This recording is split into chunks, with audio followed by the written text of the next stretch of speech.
Alrighty, so we are going to begin our CCDR committee meeting today, and today is Monday, August 24th. It is 6 p.m. and I am looking around, and we have Miss Alexander, myself, we have Miss Chichester here, Mr. Davis is not here, and just an update, there is an error. I have Miss Annalisa Clear as a member, and she is no longer a member, so I will correct that and send that out later. So now that we have done attendance, have you guys had the opportunity to read the minutes that were sent out on Thursday? Yes.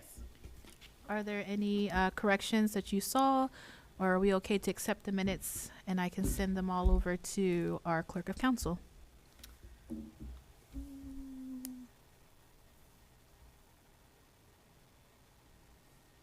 I'm good. Can you repeat that, Ms. Chichester? I said I'm good. Okay, great. Hearing no issues, I'm going to go ahead and accept those minutes and send them over to our clerk of council. So the next thing on our agenda is I will allow Ms.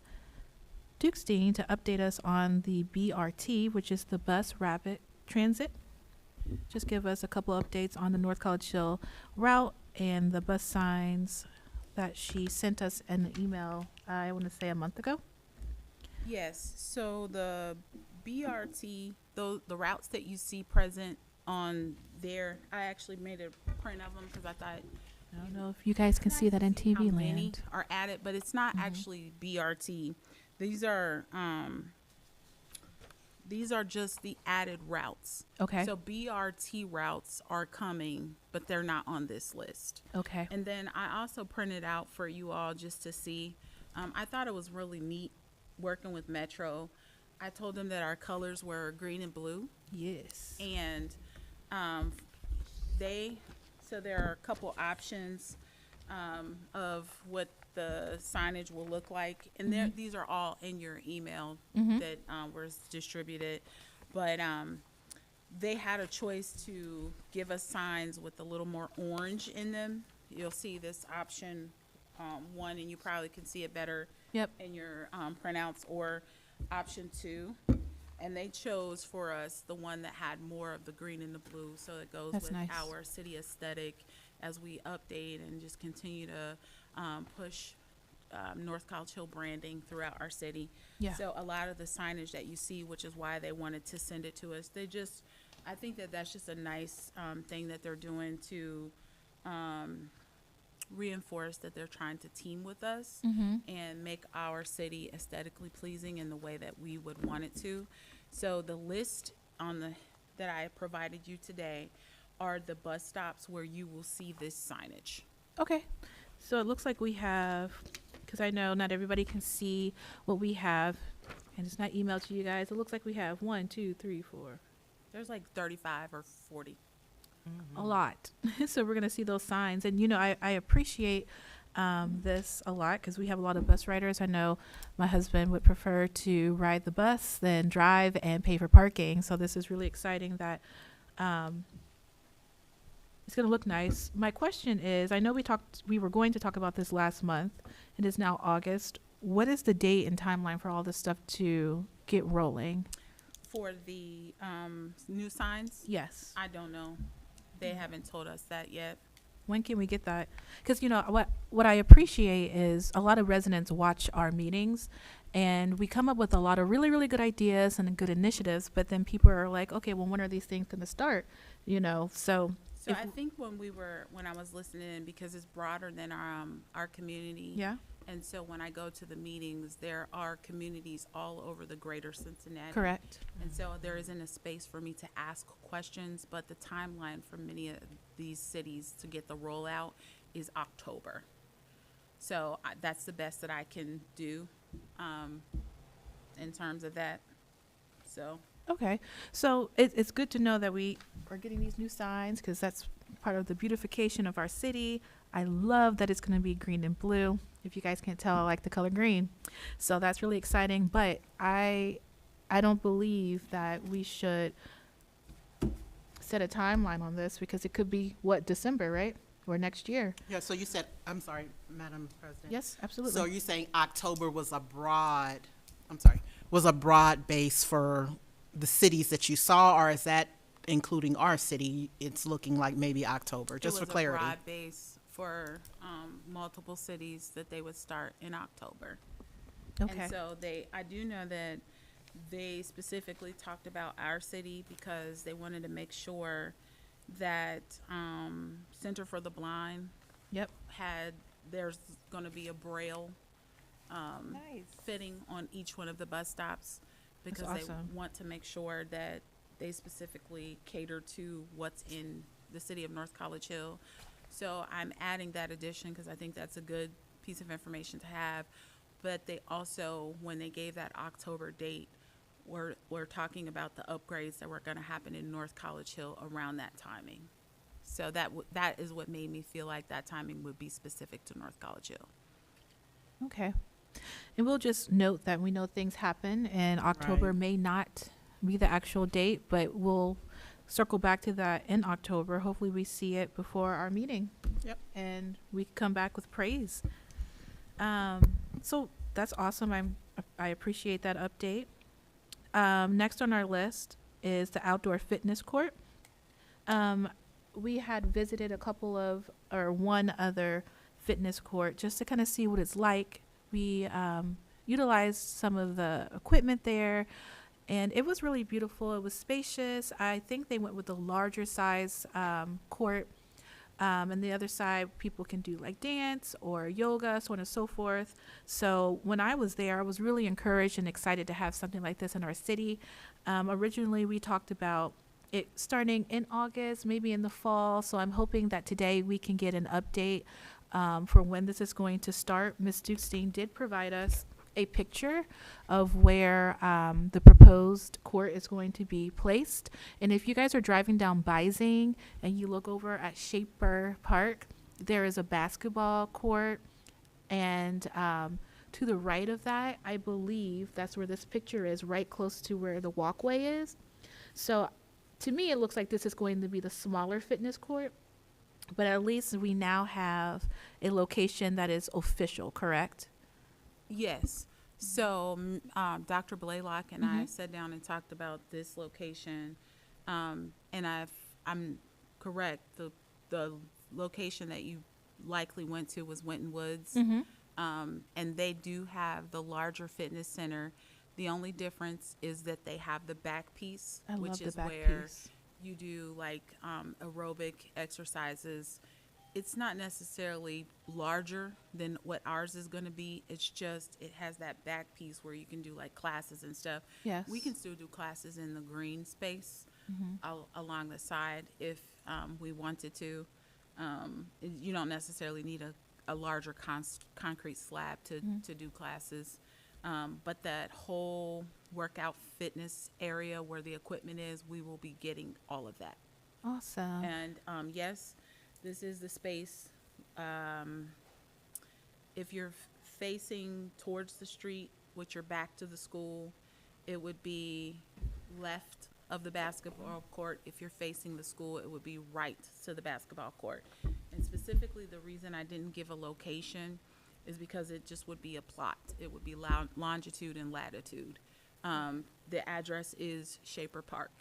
Awesome. Then the only thing that we're waiting on with this is I sent over to Mr. Dieters on the 12th, the 14th, the 21st, and the 24th. Ms. Dukestein, I don't mean to interrupt, but I want to pause. A couple of citizens have told me that there was something going on with ICRC, so I want to give them a moment. Yes. 1, 2, 3, testing. 1, 2, 3.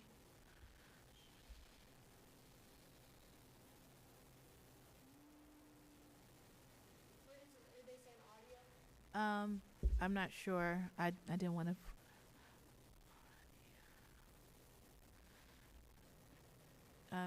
Waiting to hear back.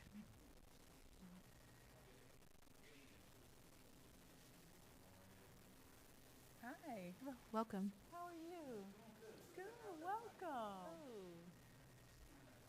It's good to see you. Yes. Have a seat. We're paused because we're waiting for our audio video to be corrected. So my name is Brielle Beverly Gaston, and I am the chair of City Community Development and Recreation. And I'm Mashallah Alexander. I am the vice chair.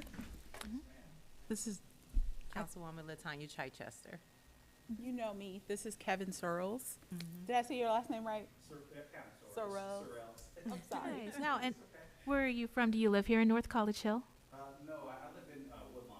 Awesome. Awesome. Okay. Well, thank you for joining us. Mhm. Yes. Yeah. Perfect. Okay, Awesome. Well, sorry, those in TV land. I just wanted to make sure that everything that was being stated, everyone could hear and see. But we were talking about the location. This is on Schaefer Park.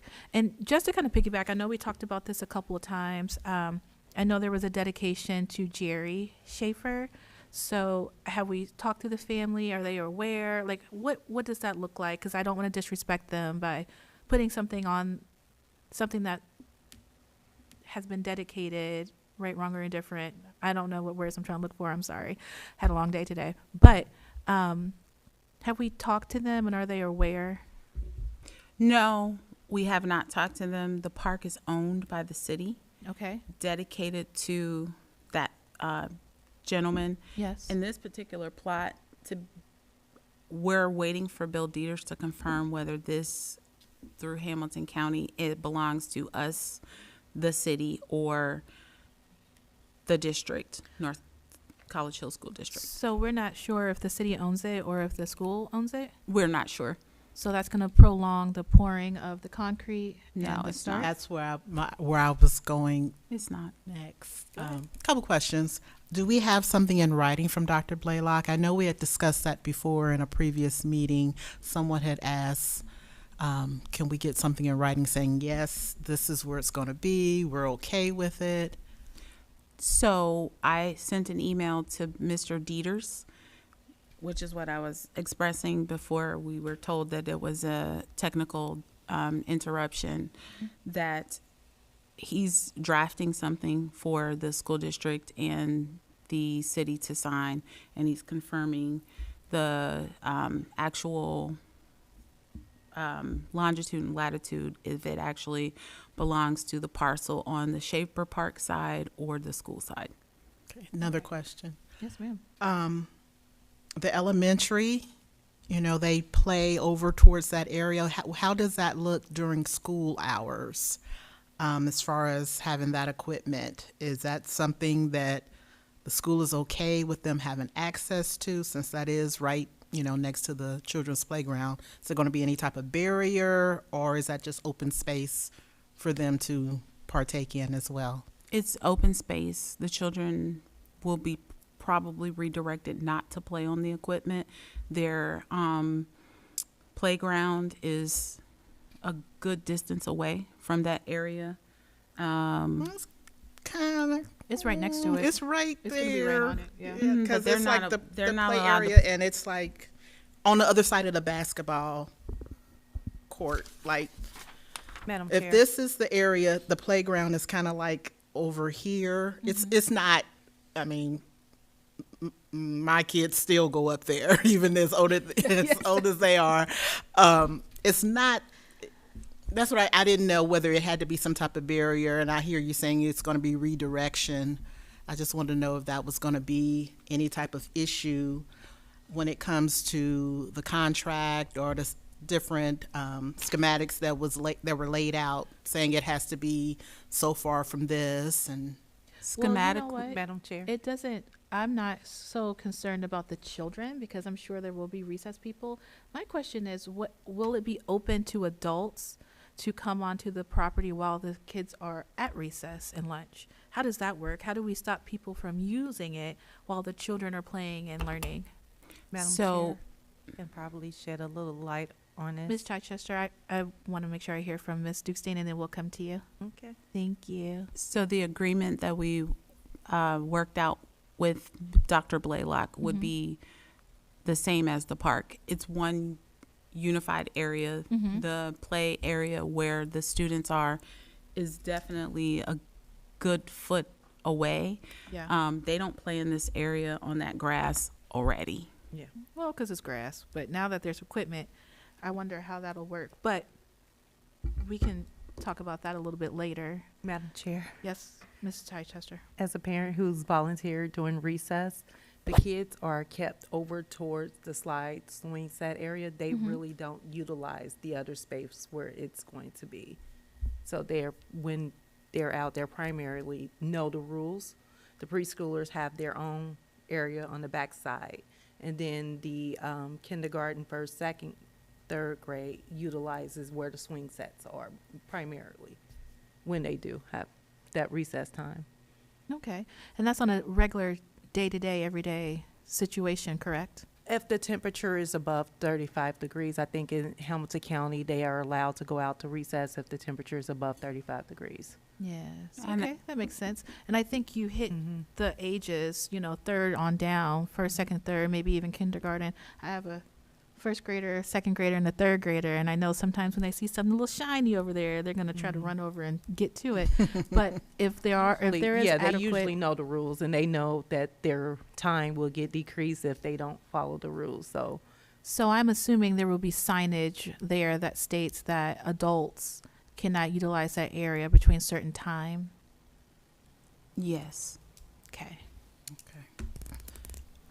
Madam Chair, Yes, ma'am. any update on when the pouring of the cement placement might be? Before the 21st of September. And who is pouring that concrete? I don't know the contractor, but we're going to contract it out. Okay, so we are not using Public Works. Okay. We are not. So But it is within the same dollar amount that we allotted for it, for even Public Works to do it. So we're not going to use any additional funds from general fund or anywhere else? Nope. Okay. Quick Actually, question. we'll probably save because we would have had to have Public Works do it in overtime hours, and it's a 3-day project. So they would have had to do it on the weekend and probably finish it up on a Monday. Okay. So I heard you say before the 21st of September, but do we have a definitive date? So the way that it works with these contract companies, especially concrete, they're already set with certain jobs, and depending on the weather, because it's outside and concrete can only be poured based on the weather, there may or may not be, if they get a slot open sooner, then they will give us that slot. If they get pushed back by the rain, then it has to be delayed. But we are assured that it'll happen before the 21st. Okay, so walk us through what this looks like now. So if the concrete, let's just say it's on the 21st of September, if it's poured then, what happens next? How long does that concrete need to sit? When are we going to have the people come out to put this fitness center together? How long does that take? And what do you project the completion date to be? So, good questions. 2 weeks it has to sit. And then our scheduled date for them to come out and put the equipment on the concrete slab is October the 5th. And it takes them 5 business days to be able to install all of the equipment. Okay. So is there anything that you can foresee? I know you don't have a crystal ball, but if you did, what could make this go beyond October 5th? So actually, if our concrete is delayed in any way based on weather, we will have to wait until next year to Good to put it know. on next spring. It'll Good to be in know. the spring of 2027 because they don't do the installations past the end of October. Okay, so let me make sure I understand. So we have the location, but it's not set in stone that we're going to use that just yet. We're still waiting on That's something not from true. Bill We- Dieters. Hold on, I want to make sure I understand. We're waiting on something from Bill Dieters so that we can determine if it belongs to the city or if it belongs to the school, correct? No, Okay. we are not waiting on something from Bill Dieters to determine whether it belongs to the city or belongs to the school. He's confirming whether it belongs to the school or it belongs to the city. regardless of who it belongs to, Blaylock and I agreed that that we could have the spot. So if it belongs to the school and something happens to someone while they're utilizing the equipment, is the city responsible, reliable for? The city is responsible always. So the city because is it belongs- responsible no it matter belongs what. to us. Yes. Okay. Even if it's on school property. Even if it's on school property. The arrangement will be similar to the park. So what I'm hearing is regardless to who it belongs to, once our law director determines who it belongs to, there will be a letter written and we're going to move forward for a September 21st-ish date for the concrete to be poured. And then after that, we're looking at October 5th for the installation. Yes. Perfect. Thank you. And it will be a contract similar to the one with the park that already exists.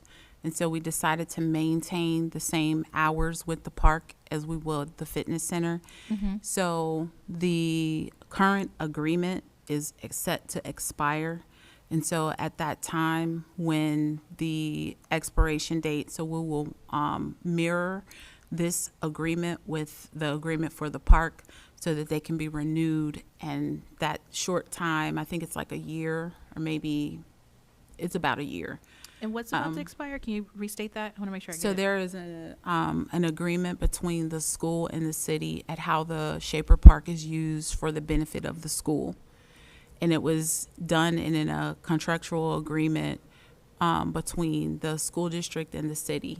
So we're going to model our existing agreement after those terms. Okay. So that it can all be put in one agreement when we look at that together, the Shaper Park agreement and the usage that the school uses for their recess and this equipment, so that we can both stay aligned.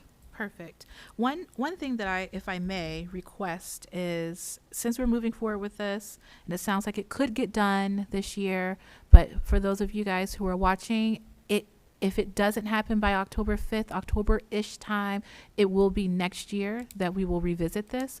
But in the meantime, we're going to think positively and we're going to say it's going to happen this year. So my one request is that Mrs. Schaefer, who is still with us, still lives in North College Hill, if she can be invited to the ribbon cutting, just so we can involve her, especially since the park was dedicated to her husband, her late husband. I think that would be really cool to involve the family. Madam Chair, Yes, ma'am. I have one final question in regards to this.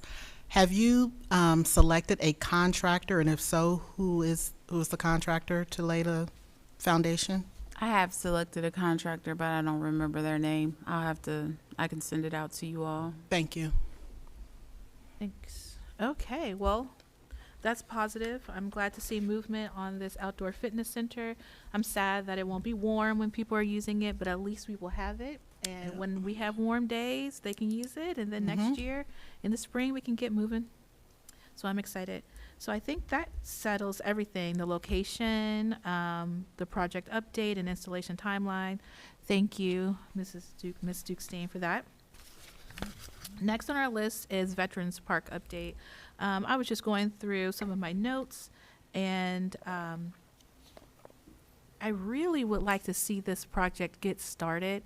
And I don't know what we're waiting on. I know we talked about the JMA, we talked about engineering drawings that were or were not available, but we received this grant in 2024, and it's 26, and it's going to be cold, it's going to be rainy, and we're going into my favorite season, fall. But with that being said, if no one can do work in these conditions, we're looking at Veterans Park waiting until 27. So that's 3 years of no movement with this project.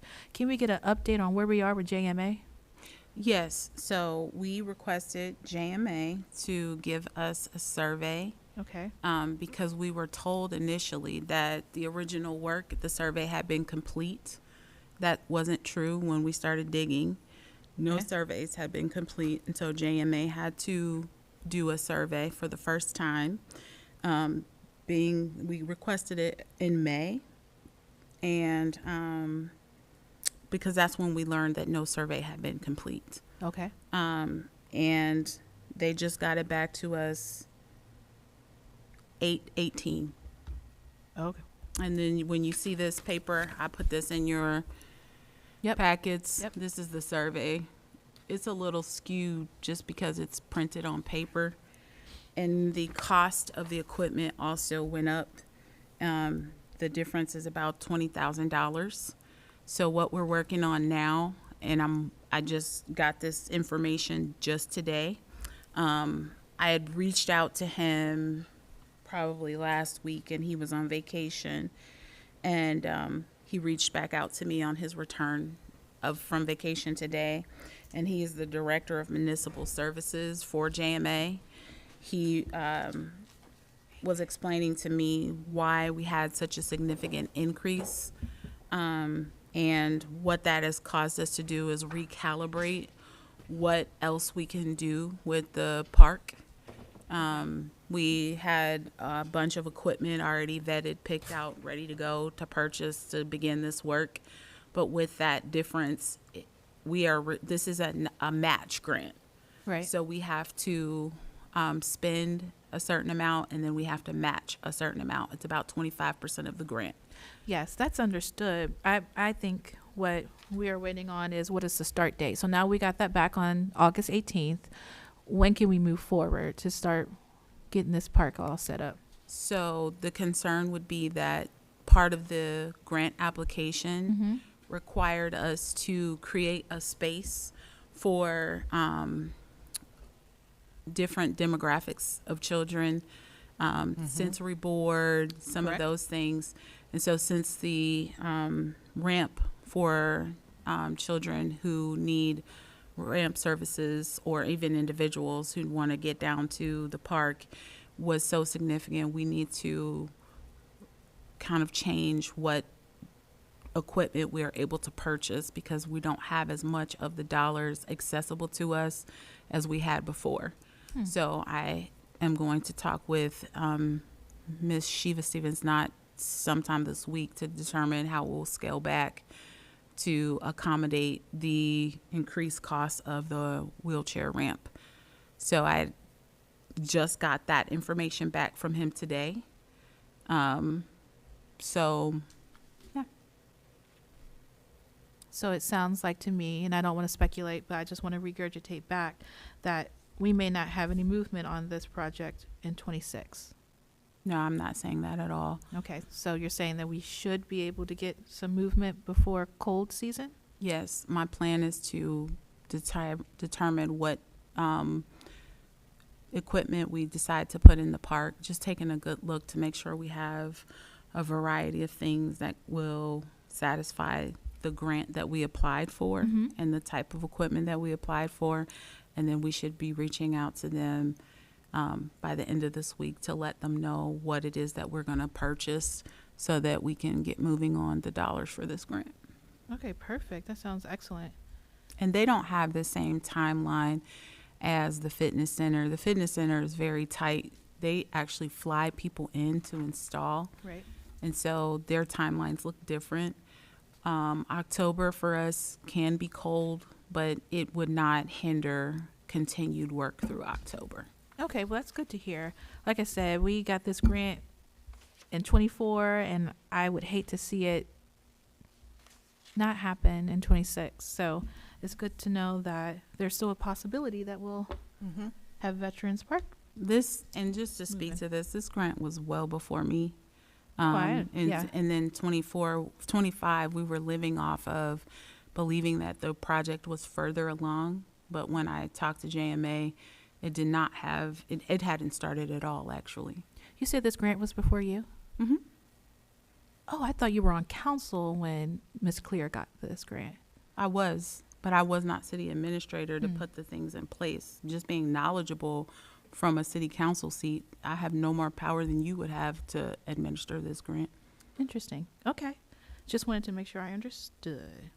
Do you guys have any questions, Ms. Chichester?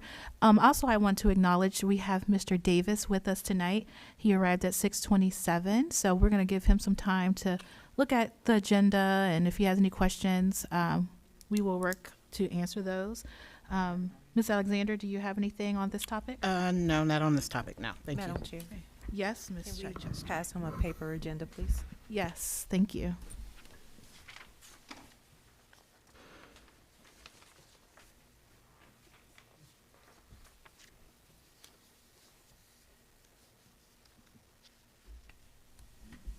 Okay, well, hearing no additional questions, I'm going to go ahead and move on to our North College Hill business engagement.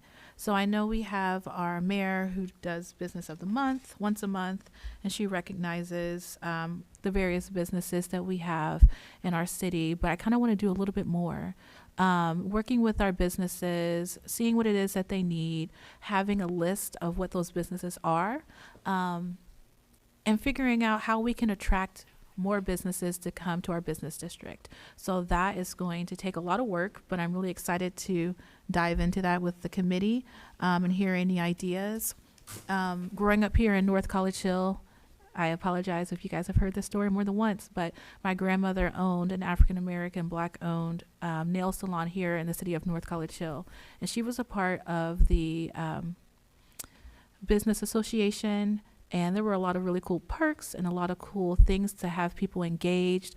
Business owners got together at Perkins and different restaurants to kind of share how they're growing their business and things of that nature. And I think that brought back the small town feel and that village feel of knowing your neighbors. So if we can begin to work with that, I did speak with Councilwoman Curitan, and she stated that they're going to try to revitalize that and bring that back to life. And she will get with us to let us know what that date is. But if you guys have any ideas on how to jumpstart this and kind of help and participate in business engagement, I would love to hear your thoughts. Madam Chair, Yes, ma'am. maybe we can have a business-led citizen committee head this project. I That's think a we great talked idea. about it slightly at our last meeting, but we didn't really go into depth or Mm-hmm. the requirements around that. Mm-hmm. That's a good idea. Yeah, Madam Chair. Yes, Yeah, I ma'am. think that's a wonderful idea. And I think also, part of that, I would like to know why it disappeared so we won't repeat those same mistakes. So, History. yeah, we need to absolutely. revisit that to Yeah. see, because when I was in North College Hill, I used to walk to Perkins and I would see those meetings going Yeah. on, and they would be at Kremers. And I used to carry that card around. and Right. You got discounts when you Yeah. bought the membership or paid so we into need it. to know what happened and what we can do better to support our businesses and support that community. Well, a citizen did tell me she used to be a part of the association. She stated that some people who were on the board had moved or were unable to continue it, and no one picked it up from there. So it kind of just dissipated that way. And there were dues associated with being a part of it. So I don't know, once the businesses get together in the fall and they start talking about what they would like to see, Right. we can model it after what our citizens are saying that they're looking for. Mhm. But yeah, some people moved. I believe the treasurer definitely moved. I'm aware of that part. So yeah. I think a Madam committee is a good idea. Madam President, or Madam Chair, sorry. Yes, ma'am. So this initiative was started before this committee picked it up. Mm-hmm. So I have been in contact with those members. I actually used to attend those meetings, and it was just that so also, not only did people move Mhm. outside of North College Hill as business owners, so like for example, Perkins was owned or managed by the same individual Yep. for a really long time, Yep. and he left. So they had leadership roles in that business commerce, and so some of the leadership roles moved out. Mm-hmm. And so I just wanted to clarify that moving out for the businesses just means that other people stepped in those roles and then they didn't have replacements. And so I think that not having regular meetings just brought disengagement. It's kind of something that runs itself. They have to have all kind of parameters around how they collect money, because they did do dues and the accounts and things like that. So right now where it has been at is this trying to understand a date to solidify. I think I had said that at a previous CCDR meeting that we would want to do a breakfast in the fall. So we are working on, I don't know, you looked like you hadn't heard that before, but I definitely did say that. we were working on a breakfast for the fall. Our original goal was August, but when I started speaking to the business commerce, the previous leadership, and how they were going to resume, they want to aim for the fall. Okay, cool beans. Yeah.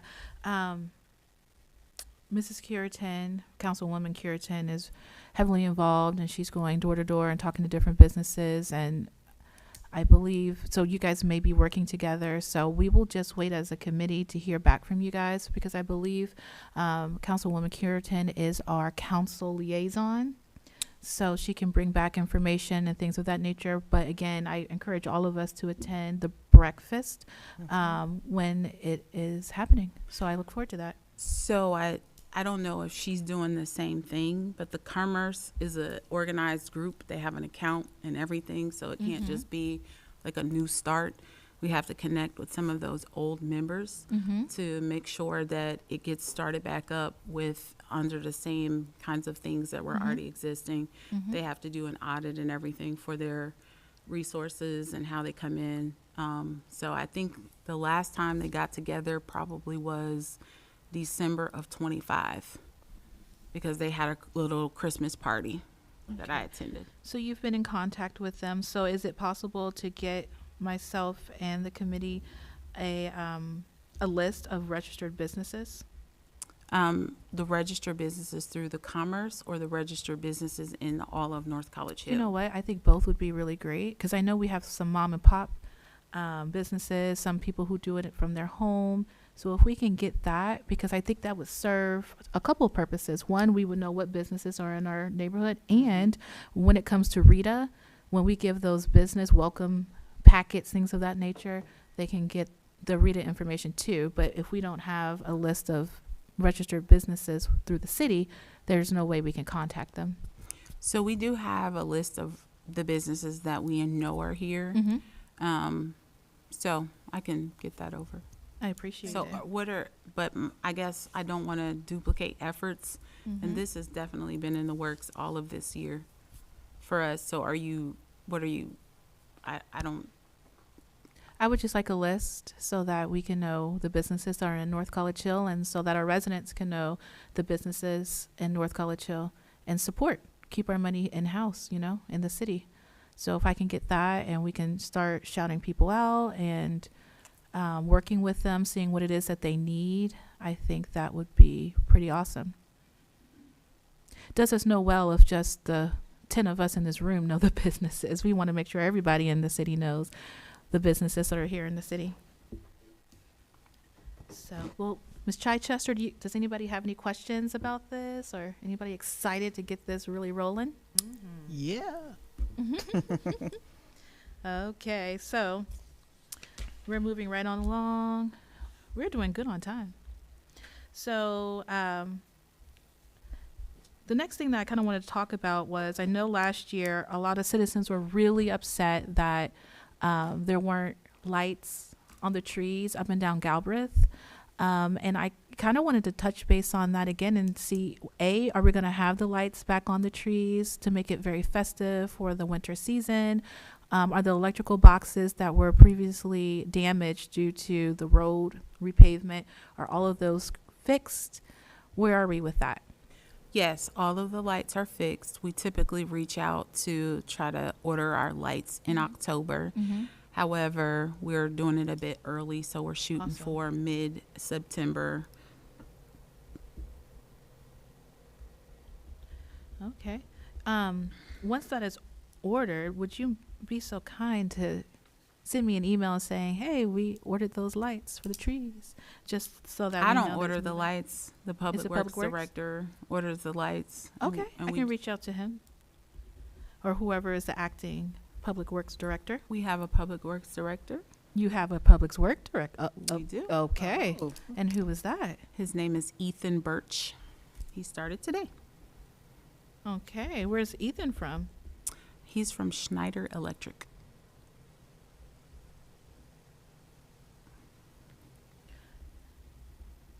Perfect. Well, we want to definitely know when we have people who are hired so we can welcome them and Introduce ourselves. yeah, so that they know who we are. And if they need anything from council, they know who council is. So thank you for letting us know that.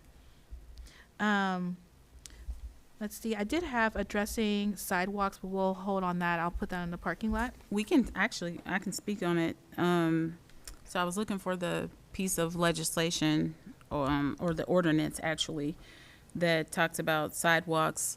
So sidewalks are actually the responsibility of the property owner. If they're extreme, what we're hoping to do is, because there are some that are kind of lifting it in a very extreme way, and we would want to, and I hesitate to say this out loud only because we haven't completed the process, but maybe looking into doing something like us replacing it and then charging the person for it, or maybe doing something half and half to try to remedy some of the sidewalks. I had a lady call me, and she had fallen coming in and out of her business. Actually, she's a business owner here in North College Hill, but she rented the space, and she was under the impression that it was a city responsibility, but it was actually the owner responsibility. And so that's why this is fresh of mind. But we are aware that some of the sidewalks are blighted. Mr.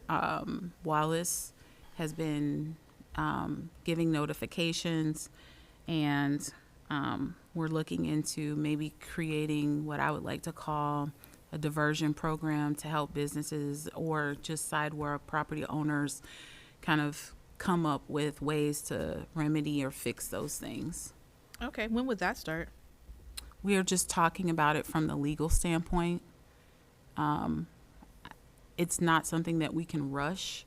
We have to make sure that it's enforceable, that it aligns with Ohio Revised Code, our ordinances, our charter, those things. I have a meeting with Scott Ritter, which is our prosecuting attorney. He gives us advice as to whether or not it would actually even be enforceable in our mayor's court, and how we would kind of determine if we could put a lien against the property for if we were to take care of it.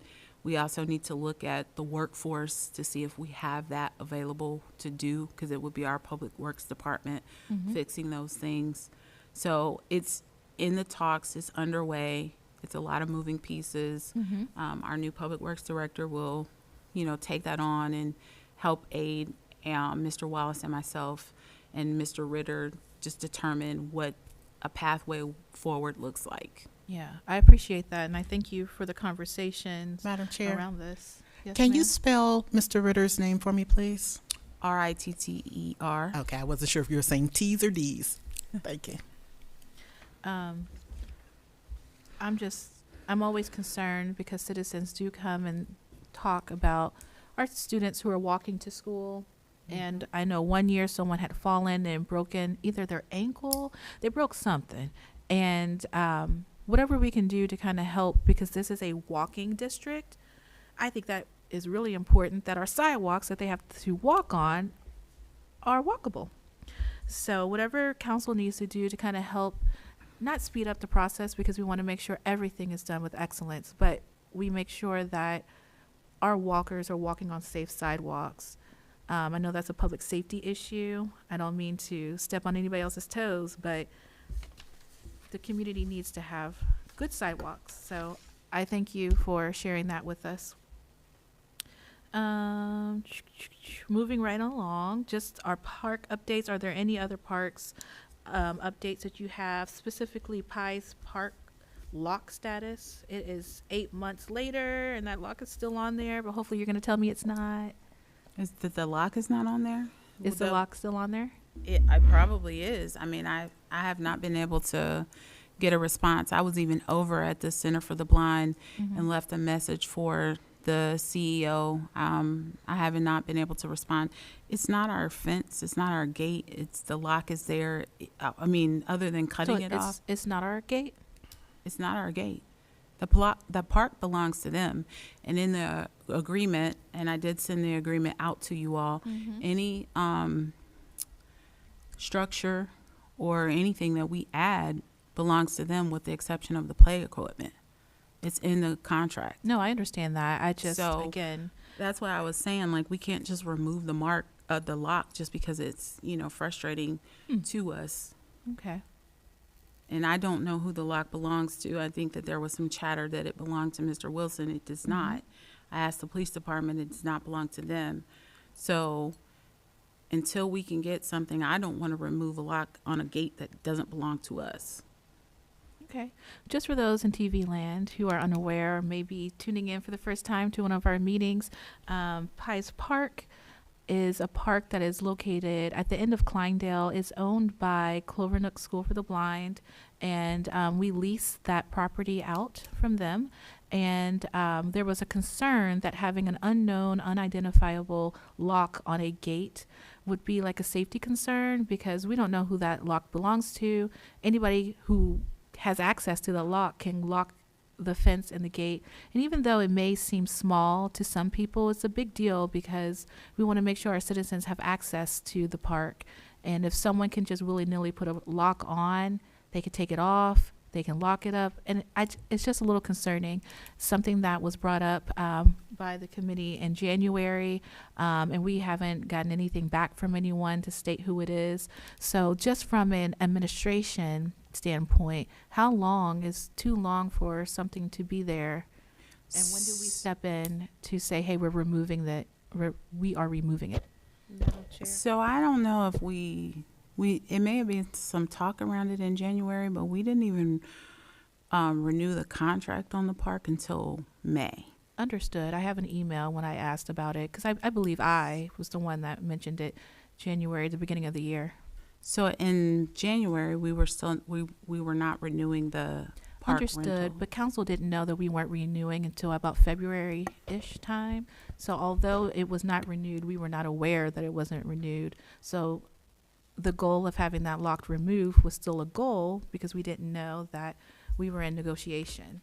So I'm just giving you that time frame that I believe that it was in January that it was requested originally.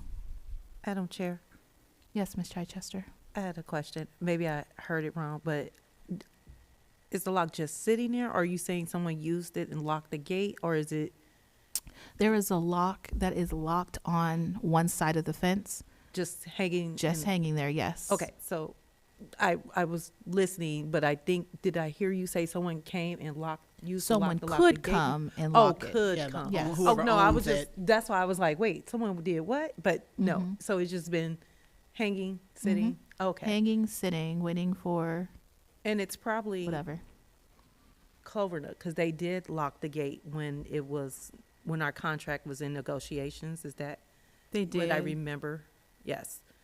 So, We wanna Yes, be but for Clover sure. Nook, yeah, their we lock don't was want to cut black. our neighbors or our, No, we don't, partners, but yeah. I made sure that, and if it's just sitting, But it's just I'm sorry. yeah. no, go ahead. It's just a possibility. Okay, I understand it's just sitting, Yeah. but So what if if that the happens, person is who it- owns it? Is it small enough where it could just take bolt cutters if That's that does happen? Yeah. Excellent Yeah. question. I mean, I do think Okay. I So, think but that if could it's just, happen. then we'll take care of it if it I'd rather be happens. proactive than reactive. And again, like I Yeah, said, I know sure. people think that this is a small thing, but I just want to follow up because this is on this was a parking lot item that I wanted to make sure we addressed.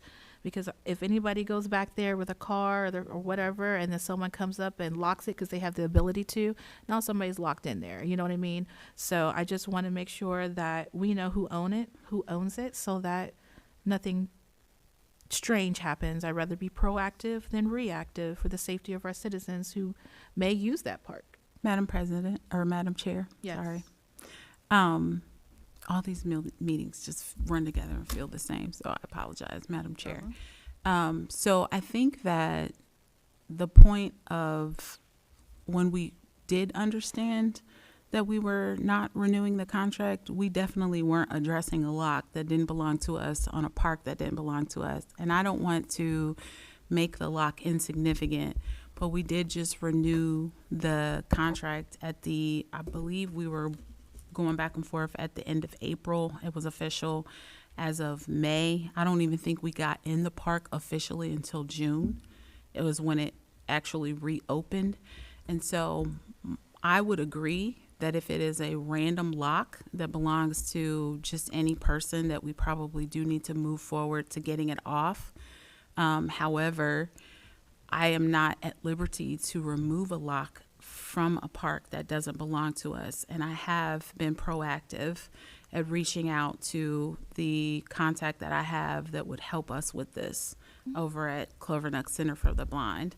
Okay. So if you put that timeline in there, I think even though you brought it up in January, it wasn't asked about or moved on. Had I remembered it when we were going back and forth, actually, I was going to say, had I remembered that when we were going back and forth for the negotiations, that I probably would have asked about the lock. But actually, we had decided when I had spoken with the CEO that we were not going to renew the park. And so we were finished with our agreement with Clovernook for the Center for Blind regarding Pies Park. And then she was going to send me an email summing that up for you all. But when she sent it, she actually sent me a contract. I picked up the phone and called her, and I didn't get her for quite some time, actually. And I said, hey, I just wanted to confirm that this is a contract and you're giving us the leverage to rent the park. And she returned via a voicemail, yes, that she was going to allow us to rent the park. And that was around also us needing to get in there to get our equipment, because the playground equipment is the one thing that we do own and that we reserve the right to remove. Yes, and respectfully, I know all of that. I was there in May when we discussed that as well, and in March. But I know that during our first council meeting, there was a motion made to have it removed. It wasn't removed. And then it was talked about January 12th, and subsequently almost every CCDR committee was mentioned. So, but we don't have to go back and forth and debate it. I just want to shed light on, we've been asking and nothing has really moved. I'm really surprised that Clovernook wouldn't respond to an email after 8 months of requesting. But maybe that's we could follow why up on that later. That's why I recanted the timeline, because I want to make sure that you are considering that from probably February through May, we weren't pursuing this at all because we were in the process of not renewing the contract. So when we brought it up again, after we decided to renew the contract and open the park, is when you began to talk about it again. We talked about in February that we were not renewing the contract, that But they were the not. contract has nothing to do with the lock. It does, because if we're not renewing the contract, the park or the gate does not belong to us. Okay. Madam Chair. Yes, ma'am.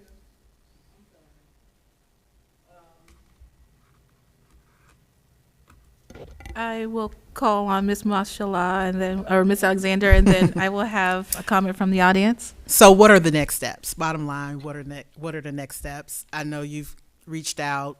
When is the next time you're going to reach out? Is it a knock on the door? Is it a call? So again, I was there for a meeting within the last 3 weeks, and I stopped by and I asked, was she in, so that I could try to ask about it. She wasn't there. I did leave a message at the front desk for her to call me. So I'll reach out via email. I can even copy you on the emails That'd be excellent.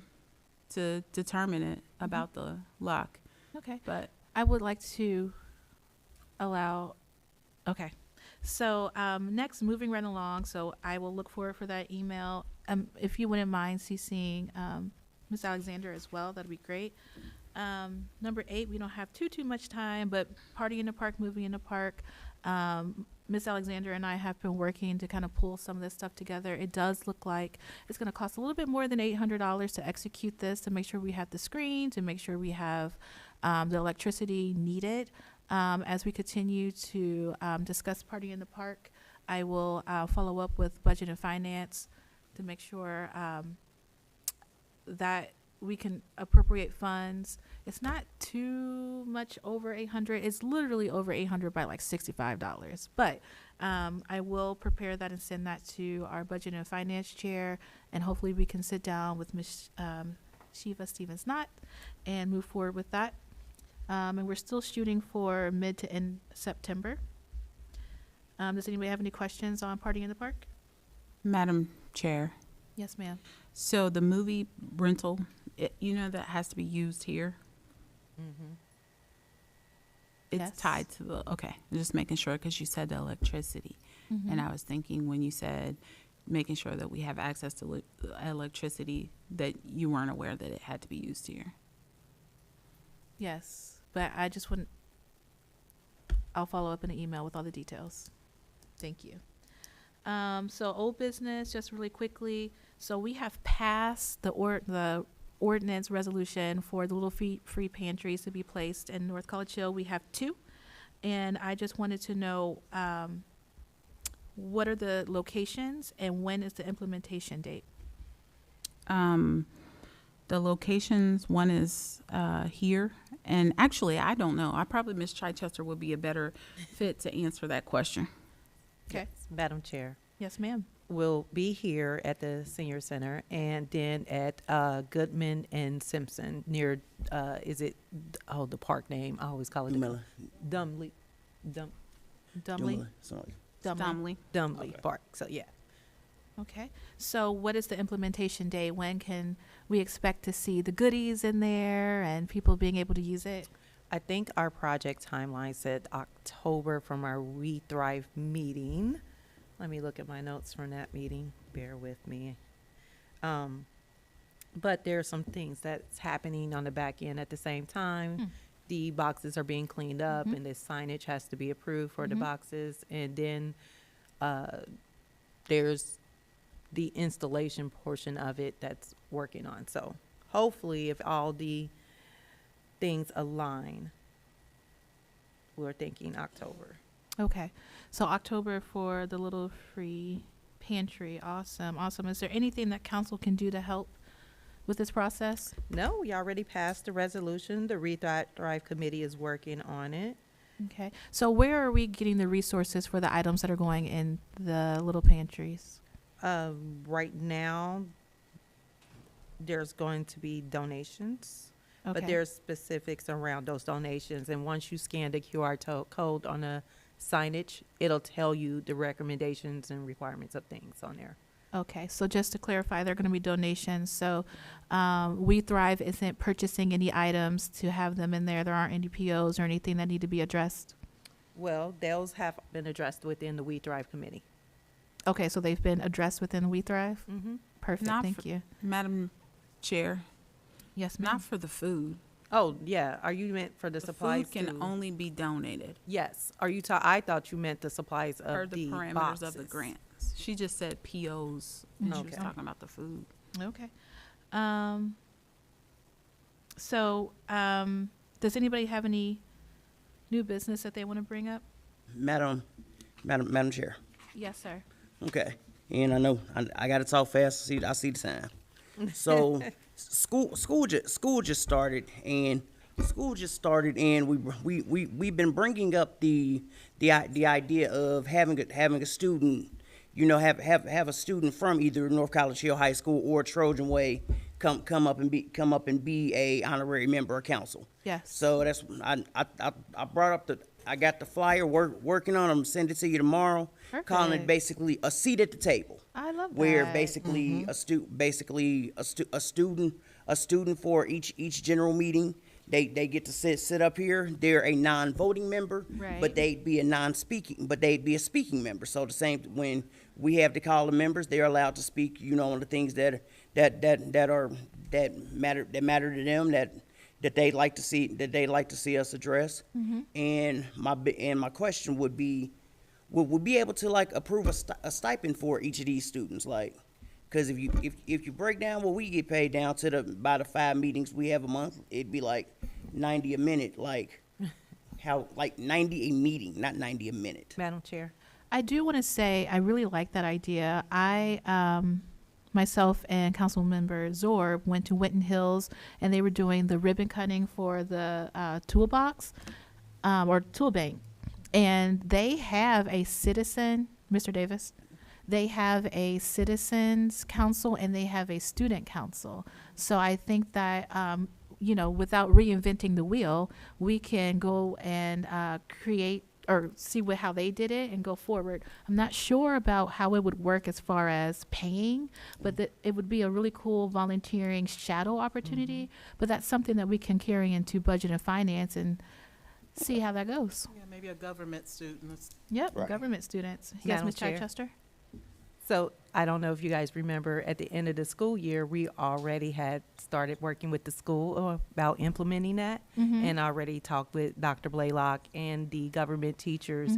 So since school just now started, they were looking at doing their student government. And since it just started, I was giving them time of what I spoke with the school on Friday. They hadn't had these school student government things all worked out just of yet. So as soon as they were completing that part, then we were going to move forward to our portion of it. So- Perfect. That's Yeah. good. Thank you, Mr. Davis, for bringing that to council. But I didn't add in the stipend portion, but that'll be a great asset addition to it too. So Okay. Well, it depends on what's in our, yeah. Okay, I will parking lot the last two bullet points on here, and I acknowledge that it is 7:02 and we have eaten up a little bit of budget and finance time. So at this time, I'm going to conclude today's meeting at 7:02.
It is 7:04, and we will, oops, I got the wrong agenda in front of me. We will begin the Budget and Finance Committee meeting for August 24th, 2026. Before you have a copy of the agenda. I would ask everyone's forgiveness. I would like to make a slight modification to the agenda on the fly. And that is because at the risk of sounding like we're governing by Facebook, I saw a bunch of comments on social media. I then reached out to our law director to try to understand what the real story is. So after talking to him on the phone, he offered to come to our meeting tonight. So he is here to kind of explain, I'll say, the ARPA process, the the contract process. And do you remember everything we talked about on the phone today, Mr. Dieters? Yeah, I think that covers that. It'll help me remember. Okay. So, All right. So do you want me to start with questions, or you want to just start and lay out the groundwork Maybe I'll first? just try to first kind of give a summary of our conversation today, and then Perfect. and thank you for letting me come. It was just after you and I got done speaking, I was like, okay, well, I don't have anything going on tonight, so it might be worthwhile for me to come here and spend 20 minutes speaking with you all, then maybe you speaking and then answering 27 other questions in the next 2 weeks, and then spend 8 hours doing it. So I just tried to be efficient. So thank you. So I think, oh, sorry, can you hear me okay? All right. So I think a couple issues that sometimes come up whenever you're related to this, and I think maybe like a little bit of a primer is probably a good thing. So the $75,000 threshold that we have, I think it's in the charter. Also, I think there's some provisions in the Ohio law regarding certain numbers. But if you're above a certain threshold, depending on what your project is or what you're doing, there's a requirement for public bidding, right? So if you're doing a project that requires public bidding, then you have to give notice to the public that you're going to do the project.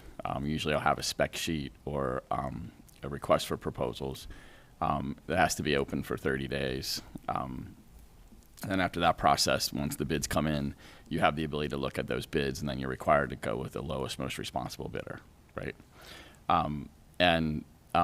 Lowest obviously is easy to understand as long as the bid meets the requirements of what you're asking for. Responsible sometimes becomes a little bit more difficult, because responsible does mean that if you have some track record or some evidence that in the past that this contractor wasn't successful or was having problems, you could disqualify a contractor even though they're the lowest. But most of the time, you're not going to have that. So you're going to be your lowest, most responsible bidder. There are exceptions to that. The exception that most often is used by public entities is what they call a resolution of urgent necessity. So if you would have something happen, like let's say you have a sewer that breaks, or a road or a bridge or something that you don't have time to go through that whole bidding process, you can pass a resolution of urgent necessity. And as long as you have a reasonable basis for that, based on the facts or evidence, you can dispense with the competitive bidding process, and you can go directly to start contracting with contractors to get something fixed. So you can imagine, like, you could have an air conditioner go out in the middle of a super bad heat wave, and you can't wait a month for something to happen. Typically, although the law does not require it, typically when you do that, you would still try to get some quotes. So you might call 2 or 3 contractors that will work in that field and ask them to give you a quote. But you're not bound by that quote, because in that situation, you could maybe go with somebody who's more expensive if they could get it done tomorrow, right? Maybe they're 10% more expensive, but they can get it done much quicker. So then if you're below those thresholds, and those thresholds can be different depending on what type of project you have and so forth and so on, and whether you have an individual charter for a city as opposed to state law. But if you're below the thresholds that are out there, then you're able to contract just like anything. So if you need an electrician to fix the lights out in the parking lot and it's $5,000, you wouldn't necessarily have to do any kind of competitive bidding. Although typically, even when you're not required to competitively bid, still it's usually a good practice to get a couple quotes, right? To make sure the price you're paying is not outrageous for the work you want to have done. So I think that was the first thing that we were talking about, right? Yep. And then I think the next thing is that, and this is where I'm glad Arias is here, because I might have to lean on her a little bit too, because I don't know if I have direct recall of all the facts as well as I think she will. But when we were coming up against the deadline, I think it was last December on ARPA funds, right? No, it was 2. It was 2024. Right, yeah, 24. We had to have those funds encumbered in order to be able to maintain them in our funds. In other words, if they weren't encumbered in some way, then we would have to give them back. So I think at that time, in order to encumber it, I think we went ahead and looked at RWB and then did a purchase order, correct, just to make sure we encumbered it.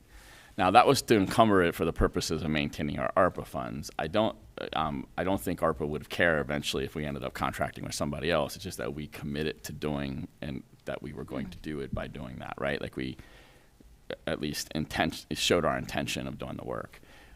If we would have moved forward with that project, we still would have had to have done an RFP. We still had to have competitively bid, so forth and so on, unless a portion of it could have potentially qualified for what they call resolution of urgent necessity. So someone might have been able to make an argument that the roof and the condition of the mold and the asbestos might have been something we needed to fix quickly. We could have made those decisions at that time.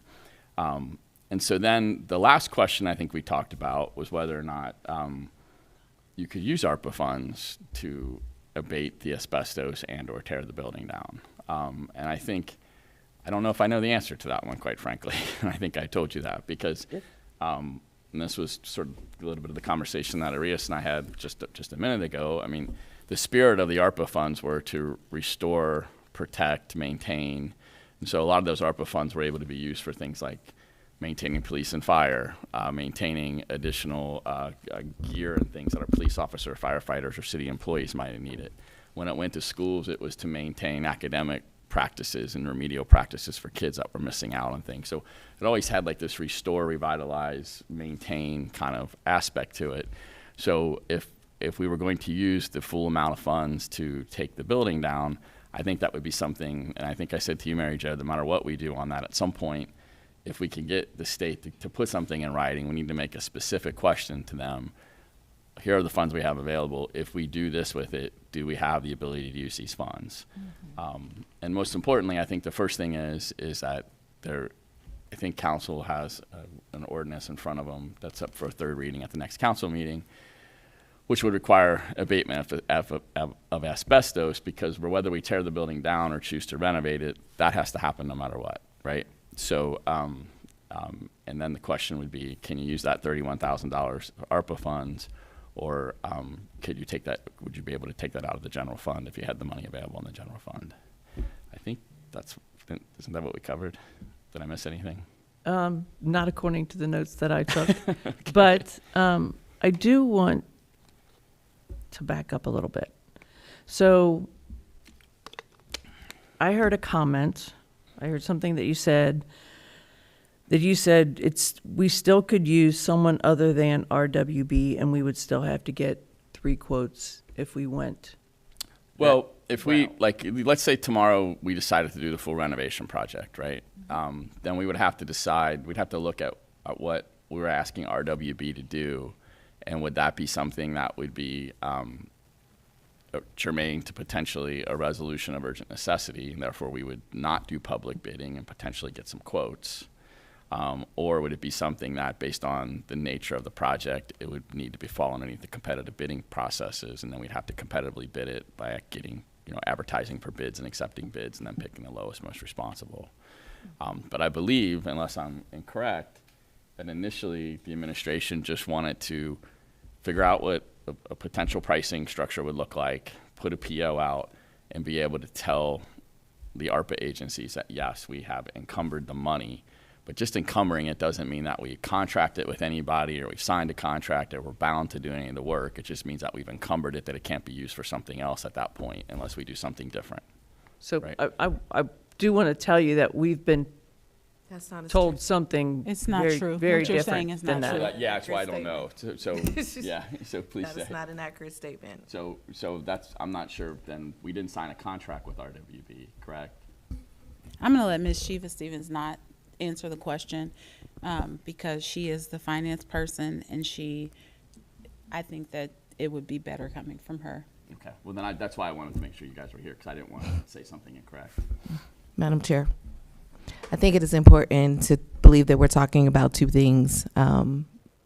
Dieters was speaking from the perspective of our requirements as it relates to dollars that we spend, the thresholds, public bid, what decides we can or are not required to do public bid. That lives in a bucket over here.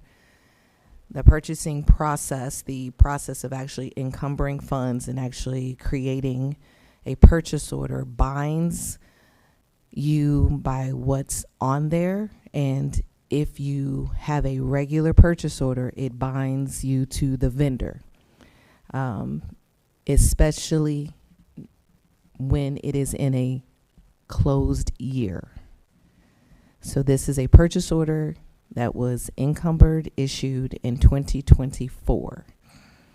If we had issued this in July of 2024 and decided that we wanted to go with another vendor, we would have been able to change the vendor in 2024. But once we close a year, especially one that's in an audit process right now, but closing the year seals the vendor to the purchase order that is issued. Is that a city thing or is that an ARPA thing? That or is a federal? state thing. Okay, That's Ohio Revised Code. okay. Shiva, couldn't you just cancel the purchase order? But then the money goes back. Right, but then you could immediately do another one. You cannot because the year is closed. Because you had to do it before the year ended. These are about 2024 actions. And they're in an audit right now. Well, how do we, then the question I would have, how were we able to? Bill, could I get you, I'm sorry, Mr. Yeah, Dietrich, how could I were get we you were to- able to say that we were gonna do with RWB, because we didn't go through the competitive bidding process? Does the grant permit you not to do that? If you need to use it for emergency funds, yes, which that building So, would have been an emergency scenario because we were closed out of it because we had to be. yeah, that's one of the things I had said to Mary Jo when we talked today, that there's a possibility that the grant might have had language to allow us to do that, to avoid the competitive bidding process. So it actually is included in the grant. I can't speak to, I wasn't here, so I can't speak to those details. I can only speak to the details related to once a purchase order is issued and then a year is closed. That is a material, that would be what is called a material, not just finding, but adjustment. We would have to go back and restate our 2024 Hinkle and our 2025 Hinkle. We would have to pay to have that done. And then we would simply have to write a check back to the federal government. Madam Chair.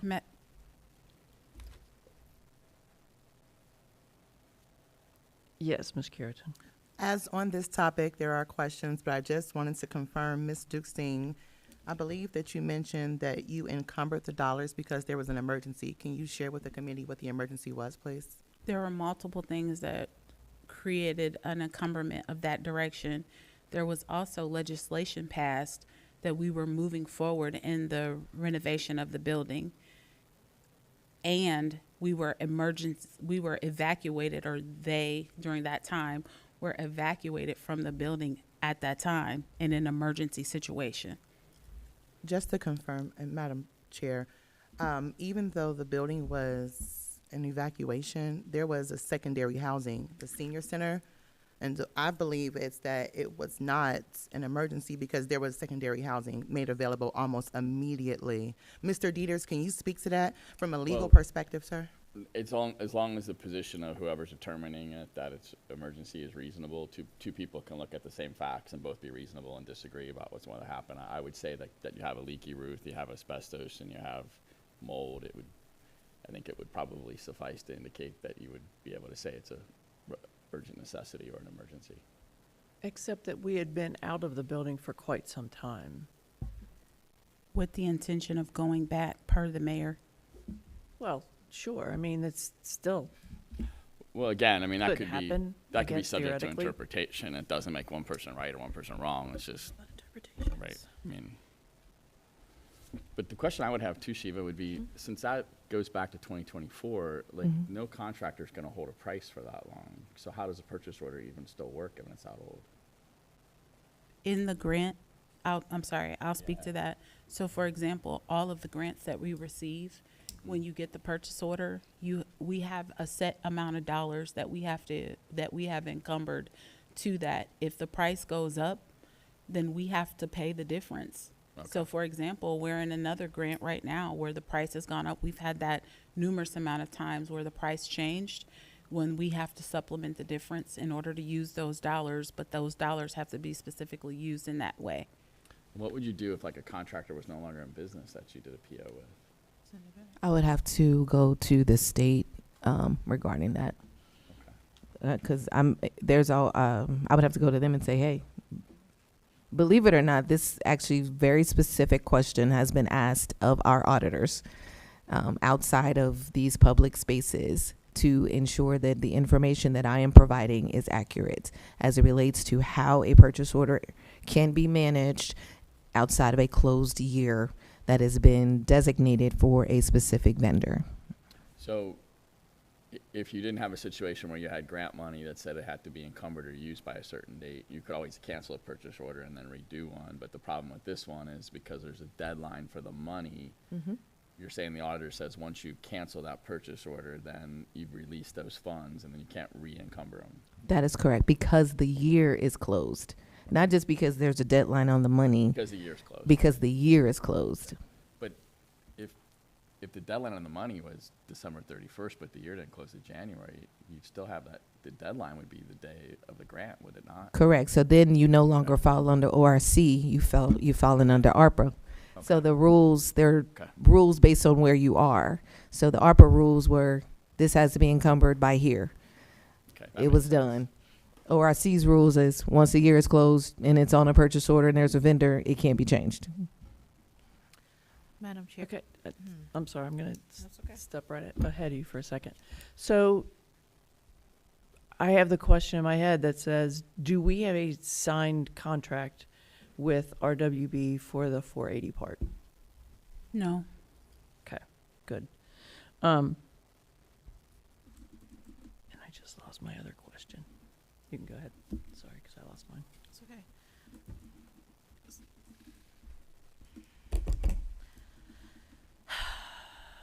Well, my question is, should we use the $31,000 of ARPA funds towards the asbestos? We do have an ordinance on council floor right now that is going for its third reading.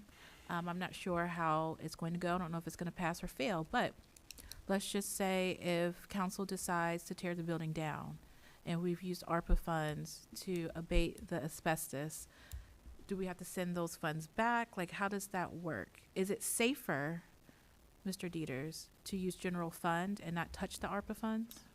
Well, I don't know about safer, but it's certainly less complicated. Okay, understood. Okay, so if it is a number 31,000 for some reason. I believe so, yes. My recommendation would be that if the city can afford 31,000 out of the general fund, because it's not that large of an expenditure, to keep the ARPA funds succinct where they are, use the 31,000, then there's no question about that. And then if indeed the ARPA funds are used in some future capacity to renovate the building or whatever, I don't know what ends up happening, then you have it. And if not, then you just give that back. Okay, so one more question, Madam So I'd Chair. rather do that Okay. than have a finding that the Oh, absolutely. 31,000 can't be used because you later tear the building down. Absolutely. Yeah. That's kind of where I am. So we passed an ordinance that states that we will use ARPA funds. So would we create another ordinance that would amend to state to use general funds or available funds? Because it does state to use ARPA funds. Yeah.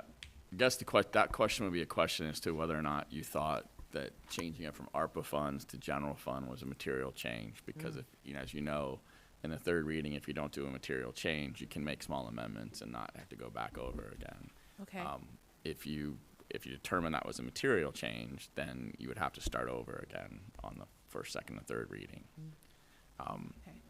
So what is your opinion? Is that a material change or not? Madam Chair. Yes? Can you answer that first? I'd probably have to do a little bit of research to be sure. Okay. I think probably it's not a material change, but I think there are people who may very much think it is. And so then you would be subject to potentially putting yourself somewhat at risk if someone wanted to challenge that. Oh, Madam Chair. Does that make sense? yes. And I'll get in line, Madam Chair. Ms. Dukestein? I know that this action happened when I was on vacation, but I thought that there was already a piece of legislation passed. That's the one she's referring to. Yeah, sure. Because the one that's passed reference to strictly use ARPA funds for that abatement. Right. So are you then saying the one that is on the floor now, you would change it? No. The one that's on the floor for its third reading, I think is okay, because it also says to use general fund for the raising of the building. If I'm, Yes. anyone, It says to use general fund for what? to raise the building, to demo it. Okay. But the one that was passed, that you're, I believe, working on and have already signed a contract for, talks about using the ARPA funds for the asbestos abatement. And I think that's kind of, I believe that's what Ms. Gaston was referring to. Do we have to, if council is uncomfortable knowing this information now, if council is uncomfortable using the ARPA funds for the abatement, then how do we proceed to change that to general fund? Yeah, see, the thing I would worry about is that if you, I mean, certainly you could use ARPA funds on its face to, based on what we have encumbered, to abate the asbestos. But then if later council chose to tear the building down, if we had an audit subsequent to that, and the audit said, well, ARPA funds have to be used for what we kind of talked about, restoration, revitalization, maintaining, and you tore the building down, Yes. we'd be at risk, I think, for that. So it might be best if the general fund can handle it, use the 31,000 for that, and then if you want to be very safe, withdraw the current piece of legislation, amend it, Yes. and say to use the general fund, and that's the safest bet. Not Okay. the quickest, but the safest. Got it. Thank you. I believe Ms. Chichester was next Yes. in line. My question is, I guess for Ms. Shiva Stevens-Knott, do we have it in the general fund to utilize that? Or will we be putting ourselves in a deficit? We'd definitely be in a deficit. We're already in a deficit. So that would, Dig the hole a little deeper, digging more into what has been referred to as reserves. and we It's just really digging more. don't, at this climate, we don't want to utilize reserves for that. If you have taken a look at the budget for 2027, Mm-hmm. you shouldn't, it's just digging the hole deeper. Shouldn't, It's just digging the hole deeper. that's what's my concern. Madam Chair. I think Ms. Curitan was next in line. I'm glad you're here. Thank you, Madam Chair. Mr. Dieters, I am very glad that you are present this evening for a number of reasons. I just want to think about the legal perspective on our approach as council has responsibility over buildings of the city. I wanted to confirm, was council legislation required in 2024 authorizing the city administrator to go into contract? And when I use the word contract, I'm using it under Mrs. Stevens-Knott's definition that says if we have the PO open for said vendor, then that is our commitment. So was council legislation required? And then I do have a follow-up question. There was legislation that was passed that told them to do that, if you go back and look. No. Let me clarify. Do you know what that number was? Yeah. Was the legislation that I originally drafted, and then you all didn't want it to change it, and then it came back and it was re-amended. It was to move forward with, forget the word we used, but there was stabilization. Yes, sir. What I am specifically referencing is the contract with RWB. That piece of legislation, from my understanding, and committee, please confirm or deny, was there a commitment? So I'm going to ask the question again, not because you didn't understand, but just I want to make sure that everyone is on the same page. Was council legislation required legally in 2024 authorizing the city administrator to go into contract with RWB? So we're talking about, and I know you're getting ready to respond, but we're talking about the encumbrance, and now we're moving towards the appropriation. So I understand the urgency to get the dollars in-house before the end of 2024, but now we're talking about the appropriation. So can you answer that from your legal Well, perspective? first of all, there's no contract with RWB. There's never been a contract signed, okay? Just to let you know, Mrs. Stevens-Knott has mentioned that, and I want to make sure I use your words correctly, because we have that PO specifically for RWB, I believe it was either July or June, that it would raise a red flag if we were to move this over to ABC Company or DEF Company. It is in the city's best interest. Mrs. Stevens-Knott, you can speak extensively to that. So that's why I'm using the word contract for RWB. Well, there's not a contract, so I don't think it's correct to use the word contract, first of all. Secondly, the legislation that was passed, my understanding, directed the administration to move forward with stabilization No. to No, do sir. it. No, sir. Well, I think it did, so we'd have to look at it. But, yeah, so there's no, and part of that was also to encumber the money, so No, the encumberment, I'm No, sorry. sir. The There were- increment happened on December 16th of 2024. Yes, sir. Yep. So the, I'd have to look at the legislation, Madam but Chair. I don't, the answer to your question is I don't think would require any kind of action by council because there was no contract signed. Madam Chair. Yes, Ms. Gaston. So just to clarify, if I may, Ms. Curitan, in December 16th, 2024, there was a piece of legislation that was added to our council packet, and it was a list of projects that could be done under the ARPA funds, and overall, it was about $800,000, okay? And when it was encumbered, the $480,000 was not assigned by council to RWB. So I believe what Ms. Curitan is asking was there legislation that authorized our city administrator to go into a PO or encumber the funds to RWB?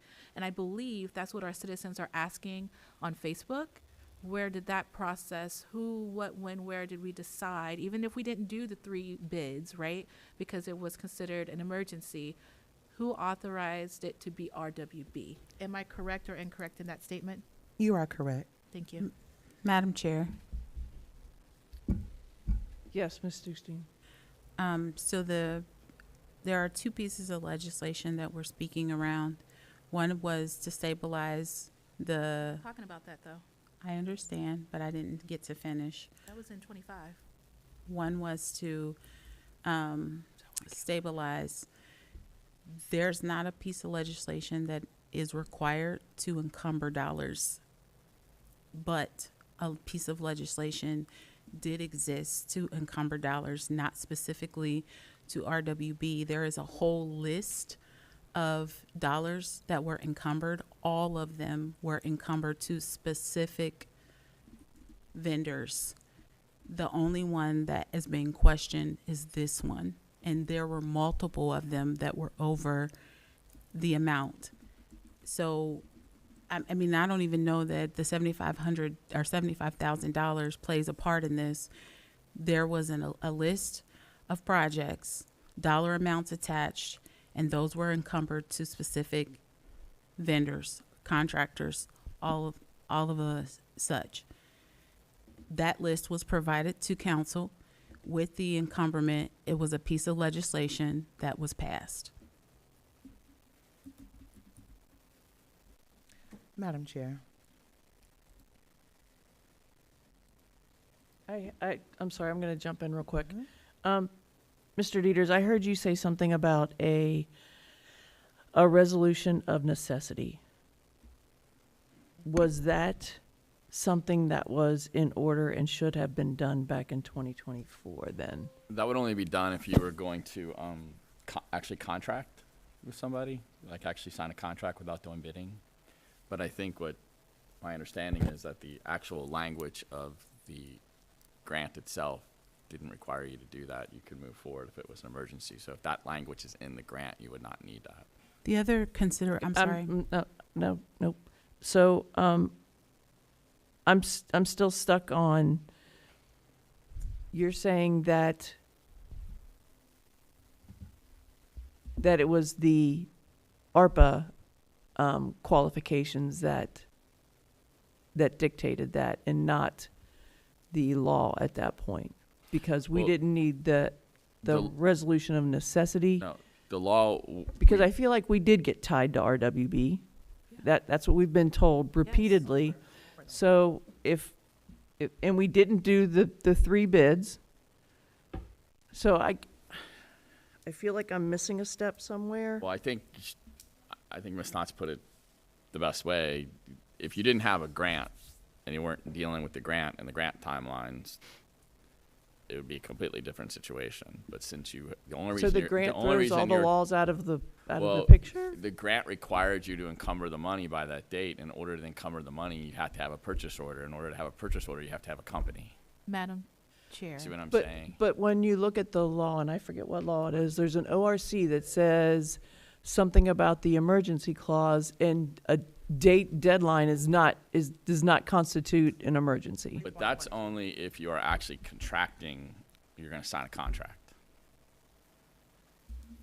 So So that's, again, the differentiation between the two ARPA things- and, it's kind of like the I ORC. mean, if you look at a Venn diagram, there's a little bit. I'm not trying to be Well, I know, argumentative. but there's a little bit of either, I'm overlap, right? Okay. But the first thing at that moment in time was we didn't want to lose $480,000. In get order that. not to lose $480,000, you had to have that money encumbered by before January 1 of 2025. Is that correct? Right. With or In without order a to person. encumber the money under the guidelines of the federal grant, you had to have a purchase order to say that you were going to spend that money. In order to have a purchase order, the blanket purchase order wouldn't have worked. You had to have a company. So in order to have that money encumbered and not lose it effective January 1, 2025, there was the decision by the administration to do a purchase order with RWB. That is completely separate and apart from Ohio law as it relates to contracting. But we don't sign a contract, and we're not proposing to sign a contract. Therefore, that whole section about competitive bidding and resolution of urgent necessity doesn't apply. It doesn't apply, or it just doesn't come into play yet? Well, it doesn't come into play yet, I'd have to look at the grant language, but it may never come into play if you were allowed to go ahead and do that at that point in time. Okay. I'm sorry, I forget who was next.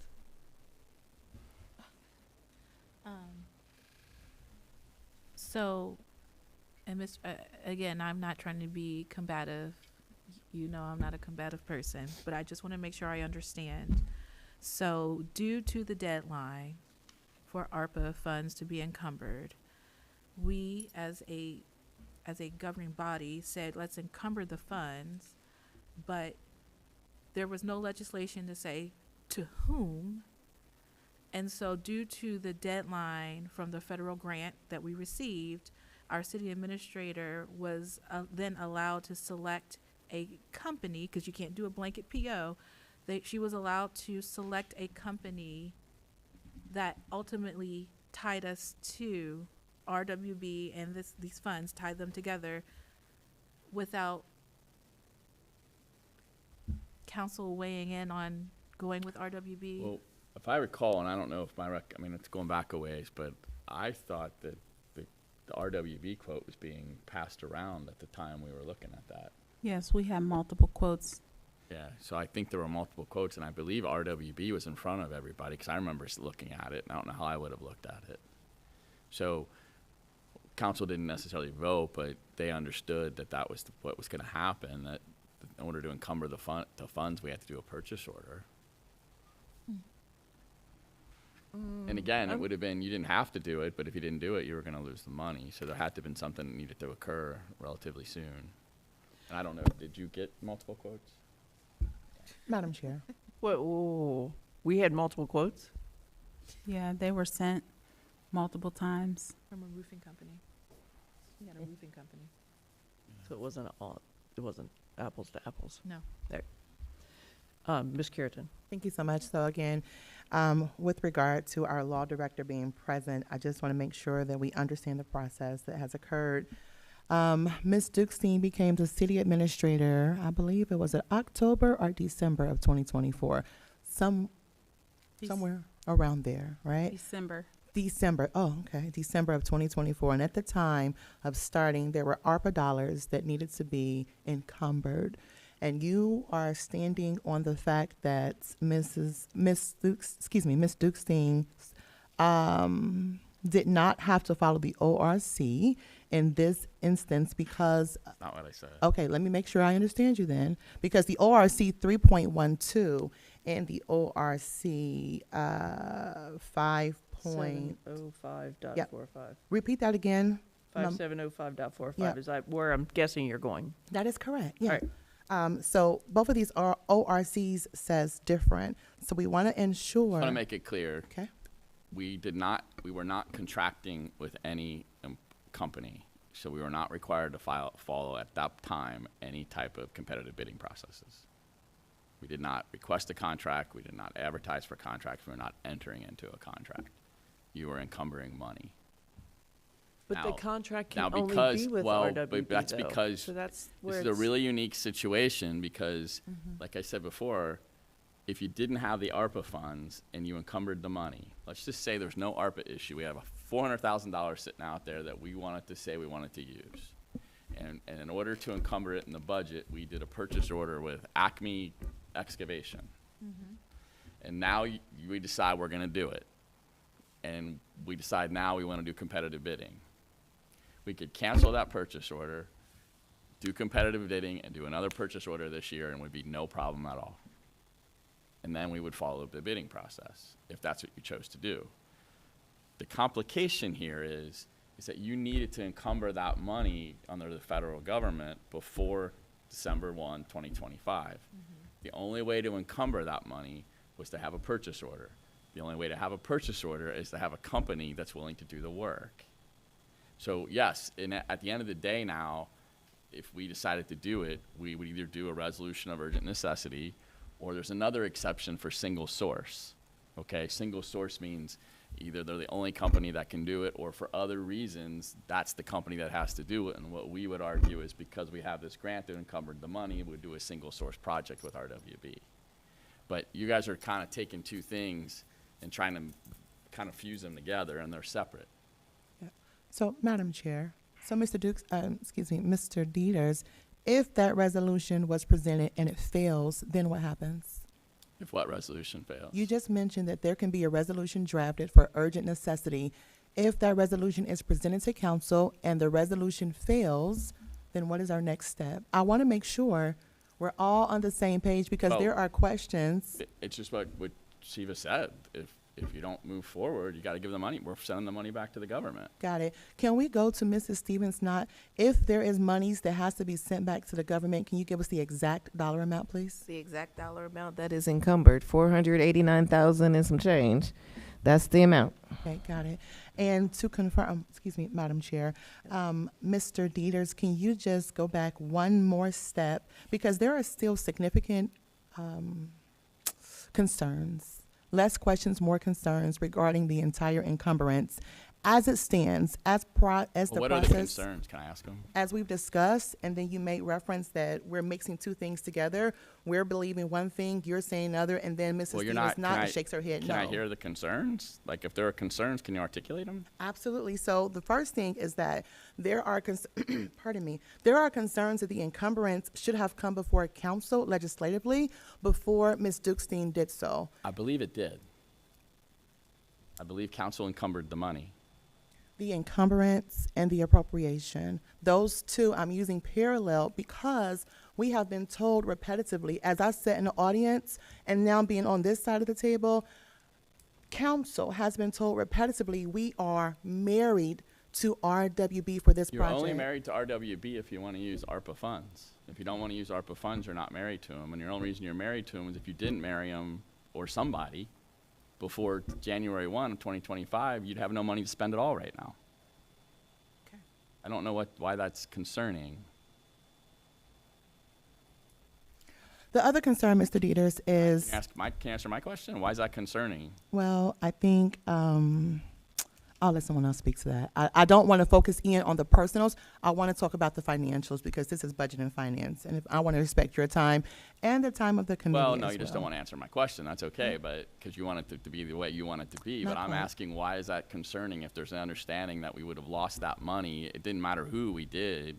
And I thought, I know for a fact that those documents from RWB were in front of council before they made those decisions. And they were aware that that's who we were going to do the purchase order with.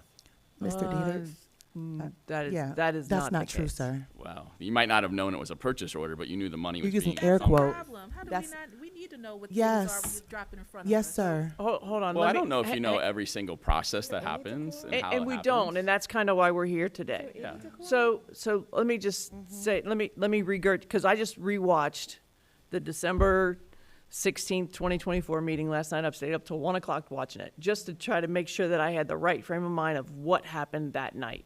So that was, we walked in here, council walked in here, and not everyone that was on this table was at that table.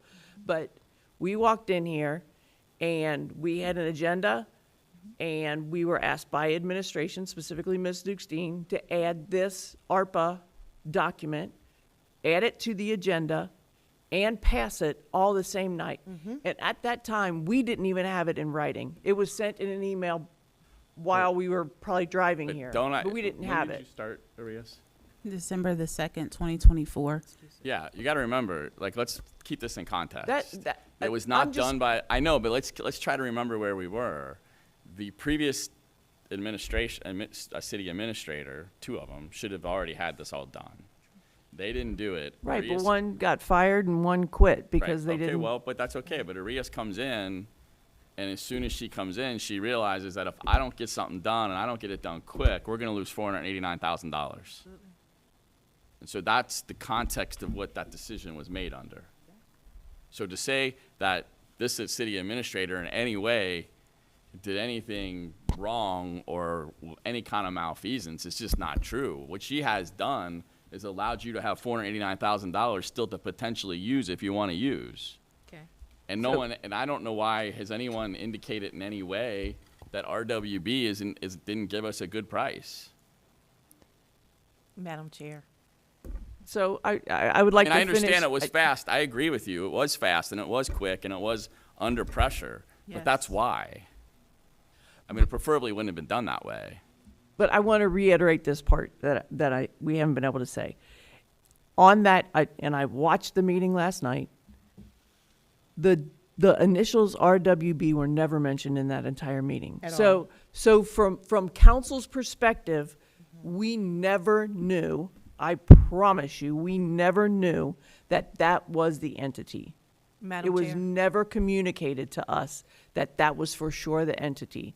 And the only reason that council found out is because there was this anonymous open PO report that was delivered. I know I ended up with a copy, and that's where we saw the initials RWB, and they were put into the system on December 31st, Yes. 2024. And that So they were put into this for the $480,000. So it was put into the system as a PO on the very last day of the year. And And that I report- promise you, council was not told ahead of time that it was RWB. Well, Madam Chair. I don't know if they were told, but the RWB quotes were floating around before that happened. And But I will as also you, say to but you, as like, Ms. what's the Newstein but I- also stated, but- she had other quotes. But I guess I'm just trying to understand what the real controversy is here. Because if Yes. you don't do that, you don't have the money. She literally had like 2 weeks to get this accomplished and had probably not even that long considering when the next council meeting was. So you were under the gun to get this done. So I don't know, like, what, and if you tear the building down anyway, you can't use ARPA funds anyway, so this whole conversation is really just, I don't even know why we're having it. Madam Chair. Yes, Ms. Chichester. Thank you. I agree with our log director. Are we questioning the process? Are we questioning the contractor? Because at first The it seemed, process. Definitely well, process. your statements were, we didn't even know it was RWB until we got a document on. That's part of the process. Well, yes and no. But whoever it Absolutely, would, yes. but whoever it would have been, It wouldn't have mattered. ABC or RBB or XYZ, you would be in the same spot you're in because you had to do a purchase order and you had to have it done before the 31st. And because of the nature of that, and as Shiva did a good job explaining, you're bound by that because if you let it go, we've let go of the funds and they're no longer consistently encumbered. Madam And Chair. So- I wasn't finished. I was going to say it was less than 2 weeks. And you, like we said, we had 2 city administrators that had this on their plate for the longest that didn't. And she did it in less than 2 weeks to save the city $489,000 rather than losing it. And only job council had was to figure out what we wanted to do with the money, and we didn't. Madam Chair. I'm not sure I agree with that statement, but okay. Yes, Ms. So Gaston. what we doing? So I just actually, this is going to be my last comment on this topic because we've been beating this since I was appointed to this seat in 2024. I agree with that. Man, I'm tired of this conversation. But number one, I ran on transparency. We all did when we ran this last time, right? So I think that what's important to me is, yes, there were, I know Mr. Wilson, a prior councilman, He got his own quote. I know other people got quotes from everywhere. One person was a roofing company. So yes, I Member of asked. council got a quote. Thank you. Sorry. I Yep. asked Green, like, well, who are all these? How many quotes do we have? Who are these people? And RWB, God love him, was the only one that really gave us a good, robust quote. All encompassing. The only one, all encompassing. Thank you. So regardless to if they were the only one or number 99, we were not aware, transparency, we were not told via email that, hey, y'all, guess what? December 31st, this PO is going to be done. I'm glad we passed this. It's going to RWB. The garage doors are going to be done by XYZ person. The roof for the senior center is going to be done by da-da-da-da. That didn't happen. I think that's where a lot of the confusion kind of comes from. So to piggyback off of what Ms. Councilwoman Chichester stated, we saved the funds, we kept the funds, and we could figure out what we were going to do with the funds. But if we encumbered the funds and already sent the state what our intended purpose for those funds were, because we had to do that by December 31st, then honestly, I feel that we never really had a choice in the matter, and our mayor is correct. If we can't decide what we want to do with this building, and we go to tear it down, then we're sending the money back anyways. But I feel that this body sitting here wanted to write an ordinance where we could use some of the funds, as our finance manager stated, go shopping, pick whatever you can use to get some of these funds used. But now I am nervous as a council person to touch the ARPA funds if this body decides to tear the building down, and that goes against what it is that was sent to the state. So that's where we are. The biggest question is not who did what when in 2024. The biggest question right now is, what do we do with this $31,000 if this body decides to pass the ordinance that's on the table and tear the building down? Madam Chair. Madam Chair. 16. I would say that the way you're trying to a la cartely use the dollars would not have worked at all anyways. Okay. Because despite what you've been told by various sources, I've since learned and would challenge you to look again that the dollars behind ARPA were always to restore, maintain, or in that fashion. So to pick and choose what it is that you wanted to do with the dollars, they would have had to be used differently. And I will just say this just for the record. I think you should, and I promise I'm not trying to be aggressive. I think you should rescind, because I don't know that anyone was fired. And to put that out there is just not the best practice to talk about HR things openly.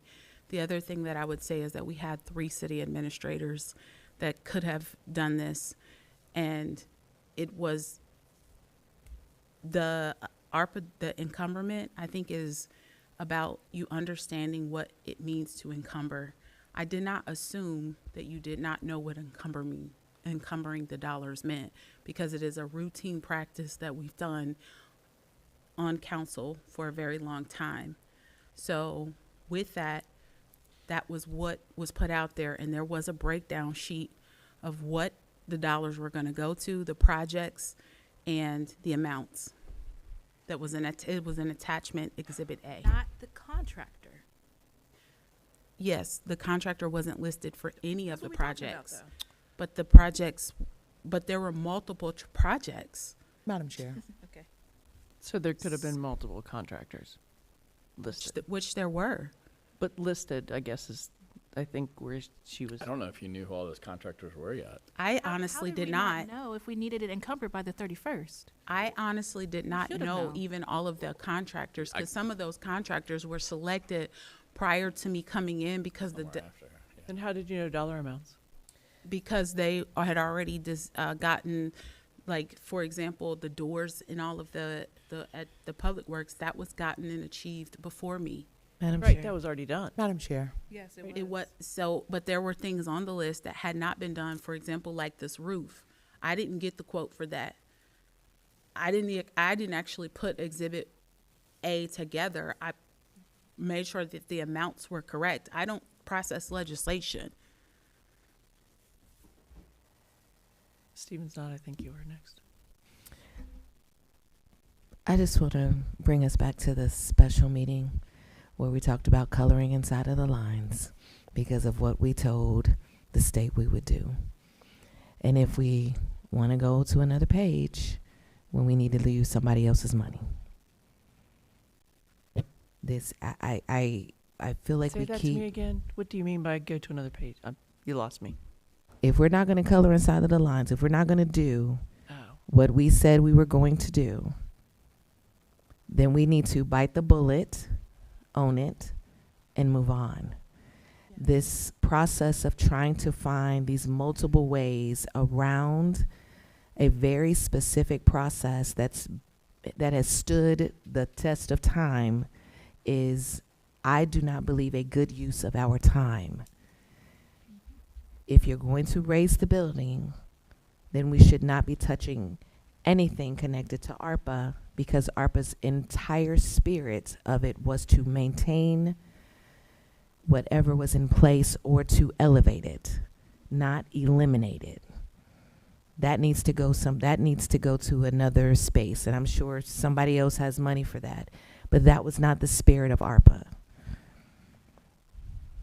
And I appreciate that, but I also want to say that if we're talking about the spirit of the the ordinance that was passed to do the abatement was under the spirit of the go shopping on the RWB. And that was kind of the mindset when I asked Mr. Dieters to put that together.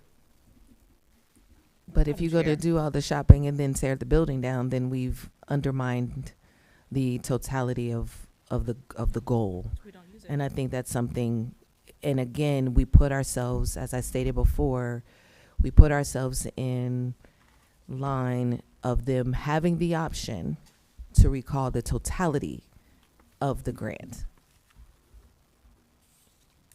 And I don't want to get into a fight with the federal government. And I don't think our money's long enough to fight them. I would agree. Ms. Curitan? Thank you so much. So committee, we have a decision that we need to determine, I think, rather sooner than later. And I just want to clarify something that was said by Mrs. Stevens. What we told the state that we were going to do, I don't believe it was a we. I believe that was one person who advised the state what was going to happen. However, the committee now has a decision. We need to talk about what we would like to do. As it currently states, we have legislation on the floor. I personally would like for the committee to revisit this legislation and consider not touching the ARPA dollars. They're just a bit too muddy for me in its current state. We spent 59 minutes, well, about 54 minutes discussing it, and I don't think there's a clear way out of this. And so, although Mrs. Stevens has mentioned that it would be a little bit of a strain on our general fund, it's just too messy for me. And so council committee, just want to hear some discussions from Ms. Chichester, Ms. Gaston, and Ms. Zorb. What do you all believe would be our best option regarding this $31,000 to start the Madam Chair. asbestos? Madam Chair. Ms. Gaston? I agree with Ms. Curitan. I don't want the feds coming and knocking on my door. I believe that we shouldn't use ARPA funds because we don't know what the end results are going to be. So I am in favor of doing whatever our law director says we can do to rescind the ARPA piece from the other ordinance and move forward with using general fund. Ms. Chichester, your opinion? Two things for clarification before I give my answer, and it's for the law director. One, we are okay using the 30,000 as long as we don't tear the building down, correct? Yes, Okay, because I think it comes out of that, it's a part of that project. absolutely. Second, as Ms. Shiva Stevens-Knott had said, it would strain our general fund if we use any more money that we haven't, we just can't use anything else out of our general fund I'm not in favor of using any more funds out of our general fund until we can get our budget to where it's balanced, or where we can get it to where we're not exhausting our reserves. I don't know about personal budgets of anyone else here, but in the Chichester household, we only use reserves for disasters. Say my roof blew off, or March of last year, a tree falls on my car. If it's something that we can save and plan and then utilize, or if we have the grant money, we'll utilize that first. So I'm in favor with moving forward using the ARPA funds if we're not planning to tear down the building so that we don't get into a fight with the government. 2, I am not in favor with using general funds. So, Madam Chair. Hang on. but you asked my opinion, that's just my. You're right. So I just want to dig in a little bit deeper, though. You said as long as the building's standing, you want to use ARPA funds. So if the building's coming down, what do you want to do? We don't have the money for that. Madam Chair. So I hear you, and I heard what Ms. Stevens not said, and I appreciate that, but when it comes down to the nuts and bolts, a few of us were here for the public hearing about, do I have it? Yeah, so actually it's part of the things we were going to talk about tonight. And in that public hearing, we heard that there's, I believe, $4 million in carryover. So granted, we don't want to use $4 million, at least that's what I heard. We don't want to use it. But I think I would rather spend my opinion is I would rather spend $31,000 out of that $4 million carryover than have the feds knocking on our door. So to me, it's a either or kind of statement. Madam Chair, Yes. you said 4 million in carryover, 4 million in reserve, or 4 million in operating costs. What Carryover. It's in this document right here. Okay, so Ms. Shiva, I'll defer to you. Madam Chair. Oh, but if you looked at the budget, you know that we're Yeah, that's what our income is less than our outcome.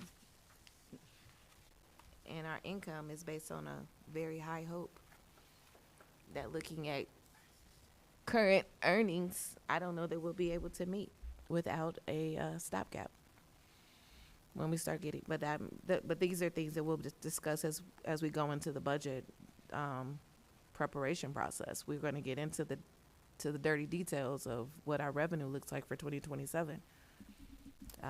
And I know that our county revenue is going to be lower.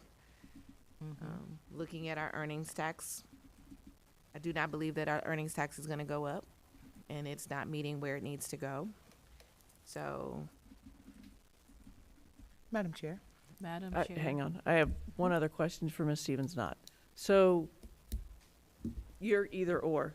Would you rather spend $31,000 out of the general fund, or would you rather have the feds knocking on our door trying to figure it out? okay, well, that's hell or a pit. Yep, you're exactly right. You're exactly right. But I think that might be where we are.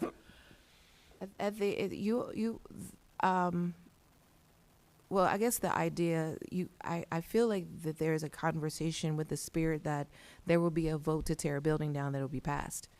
And so I'm trying to understand. I want to be prepared for either way. I'm just saying, but it appears that the spirit of the conversation believes that the current elected body will elect to tear the building down. And so if that is the spirit that you believe is prevalent, then you need to stay away from ARPA funds. That is my professional opinion. Thank you. Agreed. Madam I'm Chair. sorry, I don't know who was Yeah. next. It was, so And I do want to put this to rest, so this will be last comments. sorry. So I hear that we don't have the money. 31,000 is a lot. But my question is, all through 2025, especially the end when we had our ad hoc committee, and we were discussing what we were going to do with the building. It was $480,000 that we had from ARPA, and it was about a little over 700. So we knew then that we were going to take at least $300,000 out of the general fund to do everything that was needed to be done Madam Chair. for phase one. So even if my numbers are incorrect, if maybe it wasn't 300,000, maybe it was 100,000, where were we going to get that money from to cover the rest of phase one? And can we use whatever bucket that was going to come out of to do the abatement of the asbestos? So I think it is fair to realize that when we were talking about that last year, there were several things that had not happened. Okay.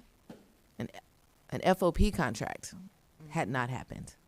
And we believed it would be one thing, and it became something completely different. Then there were grant dollars that we were going to reserve that we have now moved to other things, i.e. National Fitness. Correct. That's $100,000 right there. Correct. The FOPs cost our budget over $200,000. So that's $300,000 if we want to go with we'll go with the $300,000 that is no longer available. So we wouldn't be able to do this project because we don't have the funds, the additional funds. Do we have the funds currently? I would say that there is a difference between asking for grant dollars to complete a project versus asking for grant dollars or other, because economic development dollars are out there. But that's for a building that's standing. You know what I'm saying? So you have a different conversation. So would we have had to still come up with some additional dollars? Absolutely. But I believe that our probability of success would be a lot different for a building that has been, as I think the word that you all came up with last, stabilized. I think that conversation becomes different because now we have a plan because we are economically developing the place. There was conversations around things for our youth. There was conversations around rooms. So there was development that was happening. There's always money for development. But when we're talking about tearing the building down, that's something different. Is the money there? Technically, but is it responsible? I think that what we're going to position ourselves for is having to make some very tough decisions that we failed to make last year, and they're going to become a lot more difficult to make next year. Thank you. Yep, and I hope this can really be our last on this because we have a It is. hefty We're agenda. done, And so get to I it. want to Let's go. talk to the committee and along with our administration. And I'm not sure, I don't want to assume if you all are familiar with Ohio Brownfield. Ohio Brownfield offers grants, and before you say, no, you can't, I recommend, or you may say, yes, we can, but I recommend that there is appropriate research that follows along with that. And, Ms. Duxine? Yes. Okay, because I was sharing some information with you. Okay, thank you. It looks like in the city of Toledo, they actually move forward with what we are trying to do. One is the asbestos abatement. And then actually, it looks like they actually move forward with demolishing the building. So I would challenge the committee to work with our administration to determine if Mrs. Stevens doesn't feel like the budget can sustain $31,000. That's not what I'm saying. What? So please do not please. Are you saying we can afford it or we can't afford it? First of all, She said it's not responsible. It's not responsible. Thank you. To me, that's the same as we can't afford it. no, that's right? not what that means. Okay, that well, means it's let's not not focus on responsible. that. Let's not focus on that. The purpose of my comment is to talk about Ohio Brownfield. And so I would ask that our city administrator, with permission with our chair, to look at Ohio Brownfield grants. There are grant dollars, if you haven't already, there are grant dollars that are available for asbestos abatement. You're shaking your head yes, so that means that you've looked or you can look. I have looked, Okay. and the thing that disqualifies us for that is that if you use brownfield dollars, you may not neglect the building in any way, and they have deemed that building neglectful on our part. Per who? So, I'm sorry? Per who? Per what? What entity has determined that building has been neglected? The fact that it needed a roof No, for per as long as who? it did. When you say that they have said it, I'm asking you to quantify that, the they. The yes. contact that I reached out to at Brownfield. So you're saying Brownfield has told you that the city of North College Hill has neglected the 1500 building, and subsequently we would not qualify. Yes, I'm saying that. Do you have a date on when that conversation occurred? It was right after Mr. Former Mayor Dan Brooks suggested that I look into it. I looked into it. I read on there what does neglect that you can't have neglected the building. So I called to determine what neglect looked like.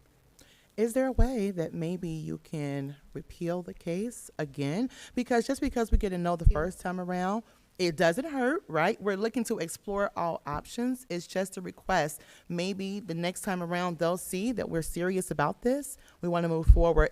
I'm just asking, it doesn't hurt to revisit another topic. We've been talking about 1500 since 2024. So if you are in agreement, committee chair, but I do believe that we are charged, committee, with making a decision on how we want to move forward legislatively. And I do believe that we've heard from Ms. Chichester, Ms. Gaston, Ms. Zorb. I don't think we heard exactly what your position is regarding the 31,000 versus the ARPA.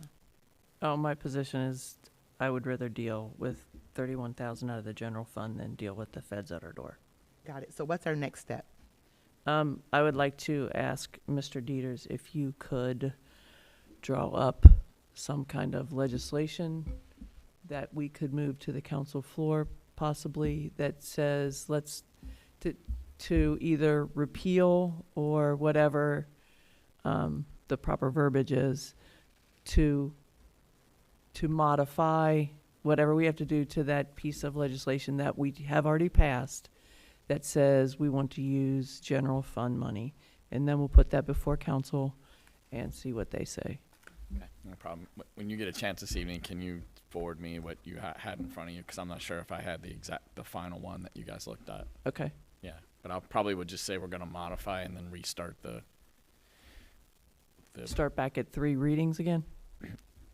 It would Okay. be the safer approach. All right. Yeah. Madam Chair, Yes, Ms. 16. Mr. Dieters, is this necessary, being that it is under the $75,000 threshold? Well, it's not necessary for them to,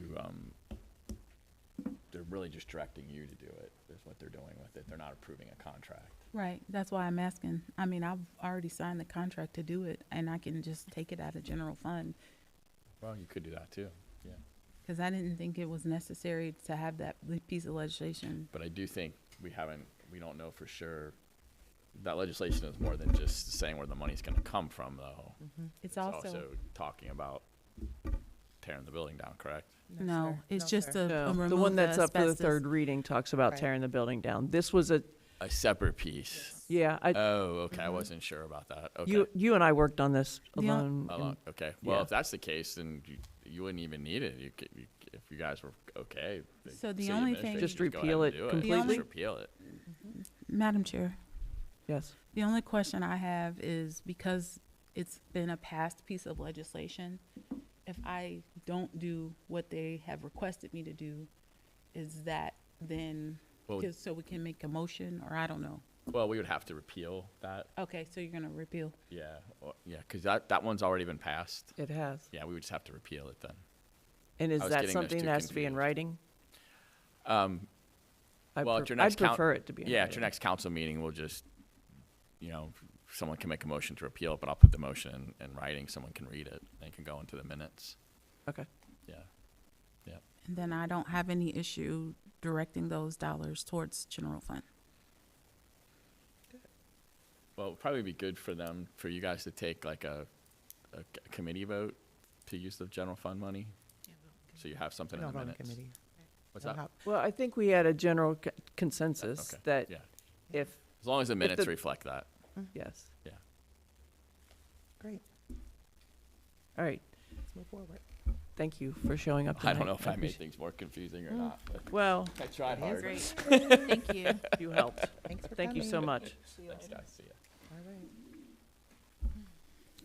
All right, now back to our regularly scheduled program. Committee, you have before you the minutes from July the 20th and the minutes from July the 27th. Have you had a chance to review them, and are they acceptable?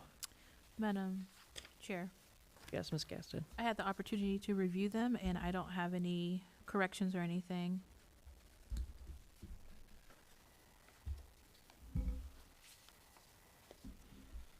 Hearing no objections, we will move those forward. All right, now, Ms. Stevens-Knott, the floor is yours. You have the documents that are normally for the month ending. Any questions, thoughts, or concerns?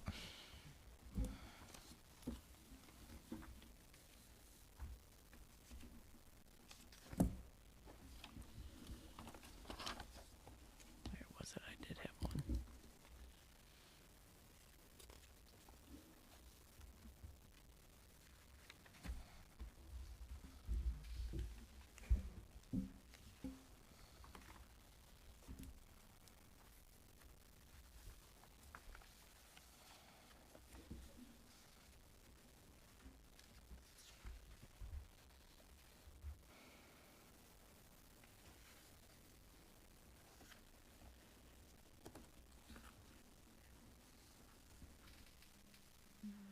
So, Ms. Stevens and I did have something with regards to the outstanding, the age checks. Okay. Like, what do we do with those? I see it said, like, some of these are from they're quite old. One's more than 12 months old. I repeatedly speak about that. That's the person who gave us services on that's that strike. same. It hasn't changed. All right, sorry. I guess I never committed the name to memory, forgive me. And you said that would have to go to unclaimed funds? Is that what you said? That is accurate. I would prefer to find him and see if I can figure out a way to get him his dollars, and then fill out all the paperwork for unclaimed funds.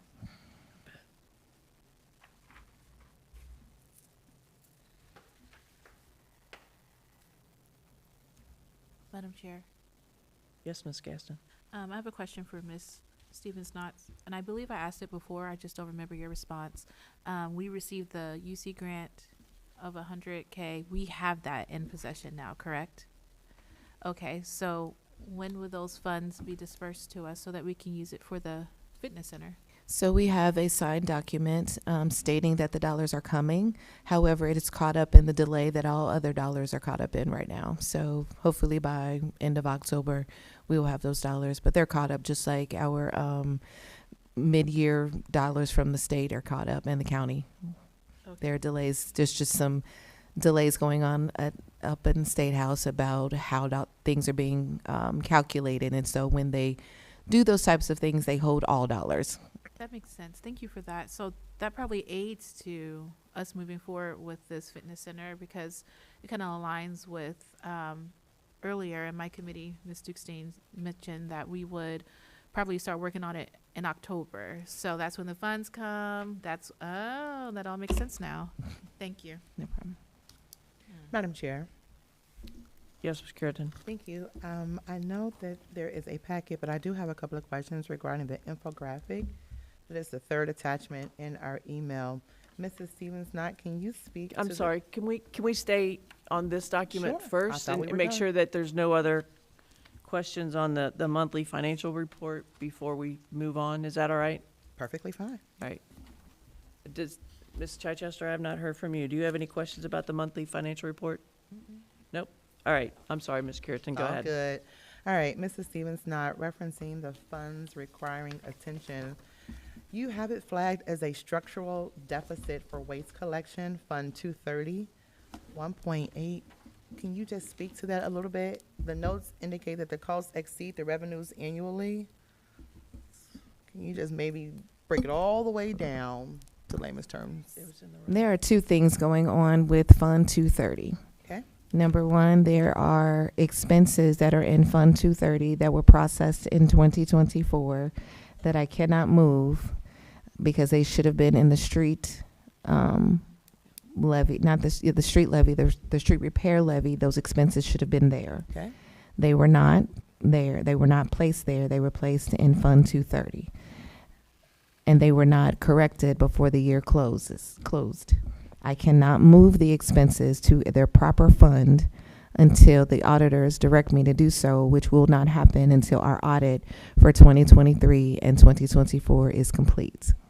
Okay, fair enough. Then, historically, the dollars that come in for that is the waste collection fund up until 2026 have always been slightly under the expenses because the appropriations for said fund and the dollars being collected for our citizens did not meet the expense. By raising the rates in 2026, we have corrected that, and it will be correct going forward. But historically, that's been the issue. My hope is that the audit will be finished by the end of 2026, prayerfully. Ooh. And I will be able to make two requests. One, well, I don't have to make a request to make the journal entry, but then I will make a request of us appropriating dollars out of the general fund into Fund 230 to bring it into Alliance. Awesome. Thank you for that. I also, Madam Chair, if it was okay. I'm sorry. Let me stay on that topic for a quick second. Do we have to take any money out of the street levy to do that? Because I heard you say general fund, but then before I heard you say street levy. The expenses that are in Fund 230 belong in the street in Fund 420. The money for that street landed in 420, but the expenses did not land. So then that'll take the expenses for that project out of there. However, historically, we did not collect enough money for waste, and that has to, so basically we subsidized the waste collection for the citizens of North College Hill for about 3 years. That money has to come out of general fund. General fund. Got, okay. So we have two things going on at the same time. Thank you. I'm sorry, Ms. Kiratenko. All good. And thank you, Mrs. Stevens-Knott. Can you speak to Fund 240, the We Thrive grant? Says there's a $105K deficit. Yep.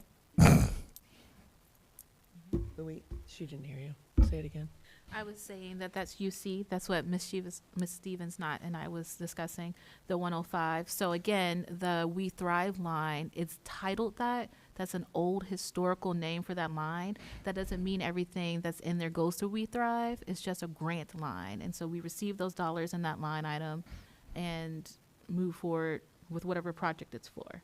Okay. Madam- Sorry. Go ahead, Ms. Dixon. Okay, I'll wait till later. Okay. No. Okay.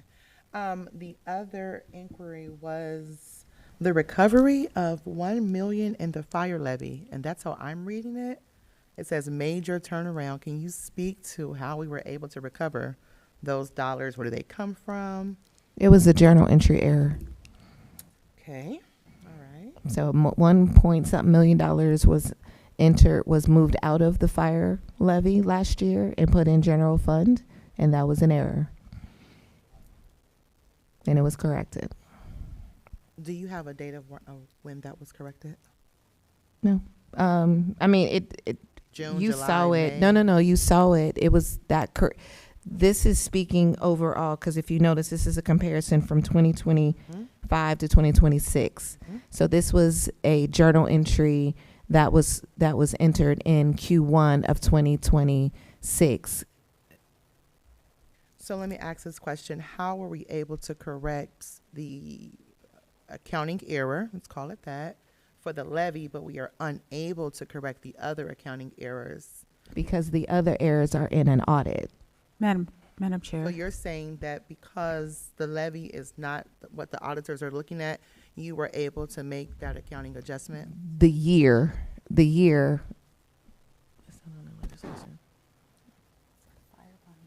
No, that's something different. No, this was literally Robin, and it was an error. Let's tell everybody. I'm please. sorry. It's I was okay. just clarifying Okay. for Ms. Dukestein what this was. Because what happened in 230, Mhm. it is in an active audit. Whereas what happened with the fire was me and our accountant that does our Hinkle correcting some errors, and we can do that. Okay, good to know. Now, once we go into an audit, I can't do anything. So that's why we're trying to get 2025 and 2026 right, because at the end of 2026, I won't be able to make any changes for 25 or 26 until the audit is complete. That's all I have regarding this report. Madam Chair, Yes, Ms. Justine. I just wanted to clarify the garbage thing, the waste collection, because in the past, we've spoken to the fact that the waste collection issue was corrected, which it had been. But then what happened was we were supposed to renew our contract in 23, and then we got an extension, and then we were supposed to renew it again in 24, and we got an extension that lasted through 25. And so when we extended it, even though garbage collection went up, we were back in the negative because the prior actual contract had us collecting in the positive. But because we got an extension twice, that put us back in the negative for that account. And I was only clarifying because in the past, we have talked about the clarification of we had pushed that back. Well, the prior actual contract did, but there were two prior extensions. And so when we put the RFP out, when we, this year, we actually renewed the entire contract and did not just get an extension. So when we file for extension, that does not continue the rates that we were at. It does continue the rates, but we may not be collecting enough prior in terms of like with our waterworks, because they're set, their prices changed. Waterworks doesn't have to keep the same price or fees. They can charge up. And so we pay for Waterworks to collect on our behalf. And so there are two things that we do with the Rumpke contract. We make sure we're collecting enough for the citizens, and we also make sure that we're covering the waste, Waterworks. yes. And so Waterworks can go up on us, and we may not be collecting enough for that. So I just wanted to remind council, in case you're thinking back, and we had said that in the past it had been corrected. It actually was corrected, and then we had 2 cycles of a renewed contract. And then I put the RFP out in February of 2024 because our or 25, I'm sorry, because our contract was set to our extension of the contract was set to expire March 1st. 26. I'm sorry. Yeah, March 1st, 26. Yes. I just wanted to clarify in case your wheels were thinking, especially because you've been here for enough time to maybe have thought about that. Yes, Ms. Curitan, do you have another question? I do. Thank you. Mrs. Stevens-Knotts, I neglected to look at the very top of your report. It references about $9 million as a total fund balance. It also references about $7.8 million as available, and then $1.1 million encumbrances. I don't want to overlook the encumbrances. Can you give us a more detailed breakdown of all of this 1.1 that is currently encumbered? I'll send it to you later. Okay. Do you think that maybe tomorrow sometime, if you have availability? It hasn't changed much. If you look at the packet from last month, it's literally very, very similar. These numbers don't change much. Well, then, if that's the case, I'm just trying not to kill 1,000 trees. right? And I'm trying to give pertinent, valuable, real-time monthly information, especially since we are going into budget time. Every month you ask me for something additional, and I provide it. In the it's like I can honestly tell you, I spend 3 days putting this packet together after spending 10 days closing the month. There are only 20 working days in a month. I'm spending over 15 days a month getting you information and putting it in formats, and you all keep asking me for more and more and more. And so I struggle at what it is that you would like for me to really devote my time on. Is it to put reports together, or is it to ensure that we are properly calculating and categorizing our expenses and being timely and being good vendors? So, Mrs. How do we find I'm sorry, how do we find a happy medium between those two? I guess what maybe it becomes, what do you want from me? Because I feel like I give you what you're asking, and then I feel like the bar keeps moving. It's like, oh, now we want this. Oh, okay. And then I'm doing that, and then it's now I want this. So what is it that we are, because in my mind, I'm giving you information to make high level, very responsible business decisions. But we're asking, who are we encumbered to? And that's day-to-day department head stuff. Like that's their Sure. vendors. Sure. So let me clarify a couple of things with you. And I hate that I have to continue to say this, but I am not here for my own personal gain. I am here for the citizens of North College Hill who have elected me. If it is causing additional workload on you, I don't know how to respond to that. I also realize that a portion of your day, week, and month have been spent significantly correcting errors over the past years. You've expressed that repetitively, even this evening. So I apologize about additional work, but what I am considering every day when I come here and I'm working on behalf of the citizens is how can we make it better?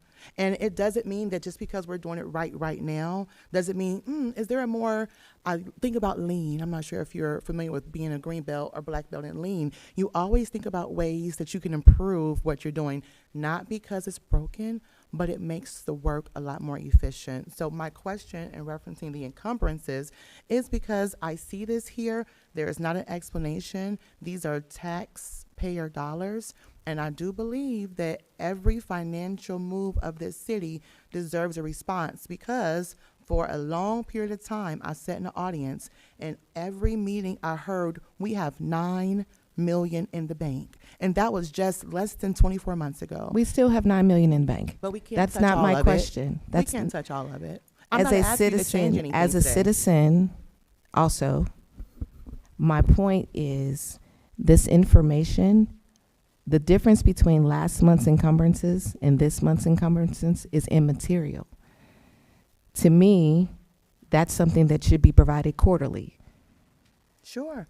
I'm fine with that as well. I've not So asked my for question anything goes extra. back. Sure. So my question is, what is it that you actually want? Because I want to give you the information that you want, but I think it's also imperative that it's recognized that there's a workload that has to be managed. And if I'm spending 15 days a month compiling, then that only leaves 5 days a month to do the business that I've been hired to do. Would it best serve you if you had an assistant to work with you to do some of the administrative responsibilities? And you don't have to answer that right now, but what I'm considering is if we ask a question relative to the dollars of the taxpayers, if you can't get it right away, I completely understand it. But I do believe every dollar down to the penny deserves an understanding of how the dollars are being spent, especially if we're griping over $31,000. So you don't have to give it right now. I respectfully understand that. That's a disrespectful term about us griping over $31,000, because there are people who actually that's their living. And There were complaints made. I remind us that to be in this position, I have not always sat in this seat. I was a citizen watching this on TV also, and I know that for over a year, there was no financial report.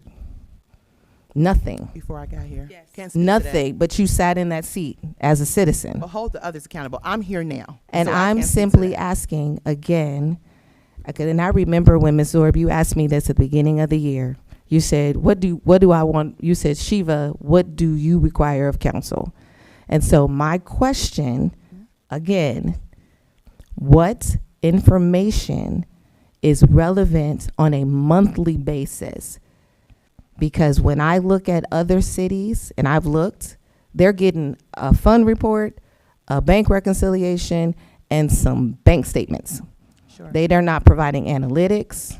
They're not providing information about how we should be thinking. They're not providing the council with, this is what you should be looking at. I am providing multiple areas of analytics, data that is being compiled, giving you all of the ideas of how we should be thinking as a city. I'm going over, above, and beyond what many of my counterparts are doing in the neighboring cities. Sure. And so for us to also addition say, oh, now I want this, when literally last month you had that. It hasn't changed materially. And for us to unfortunately now have conversations about $1,000, maybe $1,500, when this is something you should be looking at probably quarterly, I'm trying to understand, what is it, the information that is truly necessary, or are we, it feels micromanage-ish, not just for me, but also for my department heads. Because what I'm asking them to do is I'm asking them to think down the road. What do we need to get through the end of the year, so that I can ensure that our budget is in line, so that when I come back to council in September and say, okay, we don't have to appropriate any dollars and this is why, I'm accurate. So my encumbrances look like that. But encumbrances are simply, I might spend it, I think I might spend it, I might not. And so and it's gonna change. I don't know that that's valuable information for a city that's trying to make decisions about where we're going. Sure. That's what I'm saying. And please, please do not repeat to me about the people who voted for you. I understand that. There were about 1,400 folk that voted. I get it. But there are 6,000 voters in this city. Mrs. Stevens, this is not a political rant. Tonight, I serve the citizens every time I come to this table. If you don't believe we should have in our report, I didn't ask, I don't think anyone on this committee asked for you to include encumbrances. That is exactly what you just asked. Mrs. Stevens, That is exactly what you just asked. I You have asked for the before. difference between the 9 million and the 7.8 available. The difference is encumbrances. Mrs. Stevens, when you created this report, this committee did not ask you to lay out the law of the land for encumbrances. You asked me to give you a pie chart of the money in the bank, and I gave it to you. So let's move forward. Let's talk about what we can do. And please don't disrespect me by saying only 1,400 because I came in second. Thank you. Only 1,400 people voted. Mrs. Stevens, that has nothing to do with the That's budget. the point. And the I'm finance playing the chair card right now. That has nothing We're to do gonna with stop it. this. But you We're think gonna that you're stop being this. respectful. We're gonna stop this. We're gonna stop this. This is getting out of control. Absolutely. We I need, agree. We need to stay on topic. So, Nothing about budget and finance. are there any other questions about this fund balance analysis report? So to go back, if you don't want to give it to us, fine. The committee doesn't think we need it, fine. So, But if it's in this hang on, Ms. report, Curitan. What I think I heard was we will get this on a quarterly Fine with basis. me. I'm Is that fine with it. acceptable? That's perfectly fine. Perfect. Is that acceptable?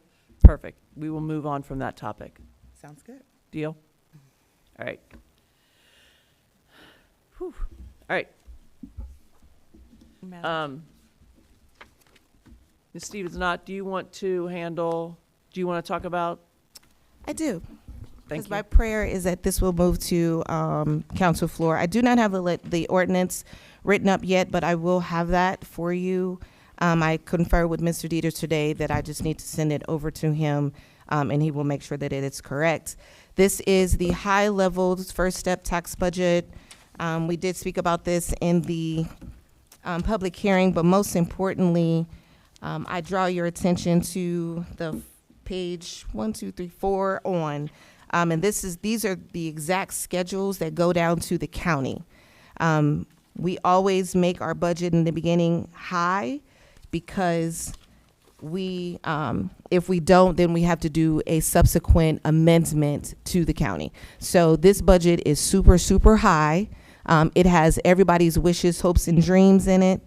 But this is where we will start our budget process that we said we would get in September. Okay. The first couple of pages are really about the estimated resources that the county is saying that we can anticipate. I'm going to be honest, I actually believe it's going to be a little lower.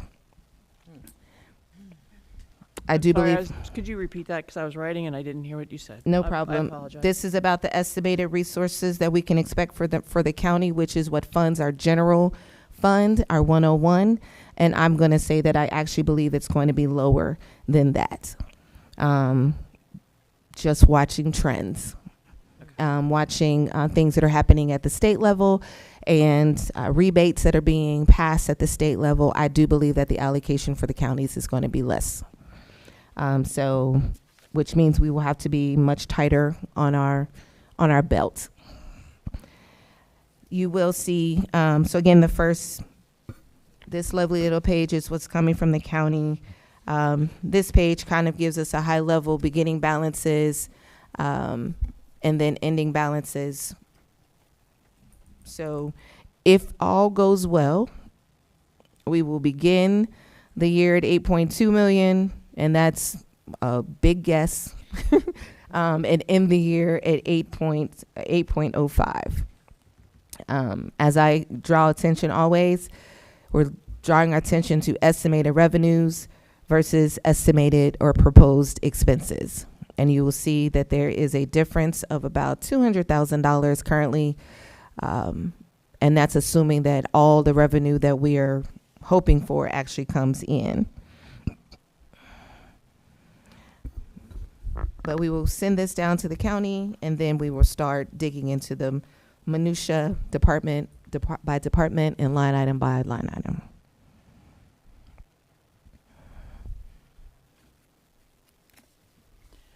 Ms. Stevens, I have one question. I have not had time to compare this. No problem. Have any of these numbers changed from the public hearing? Or They this have is- not. This is identical to the public hearing Yes, numbers? yes, Thank you. yes, because that was the high level. We just want to get it out the door so that the county can have an idea of what we're doing, and then we'll start digging in.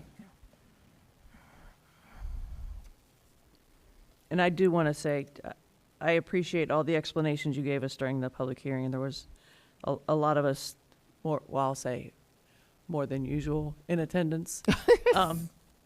So I appreciate you taking the time to explain a lot of things to us.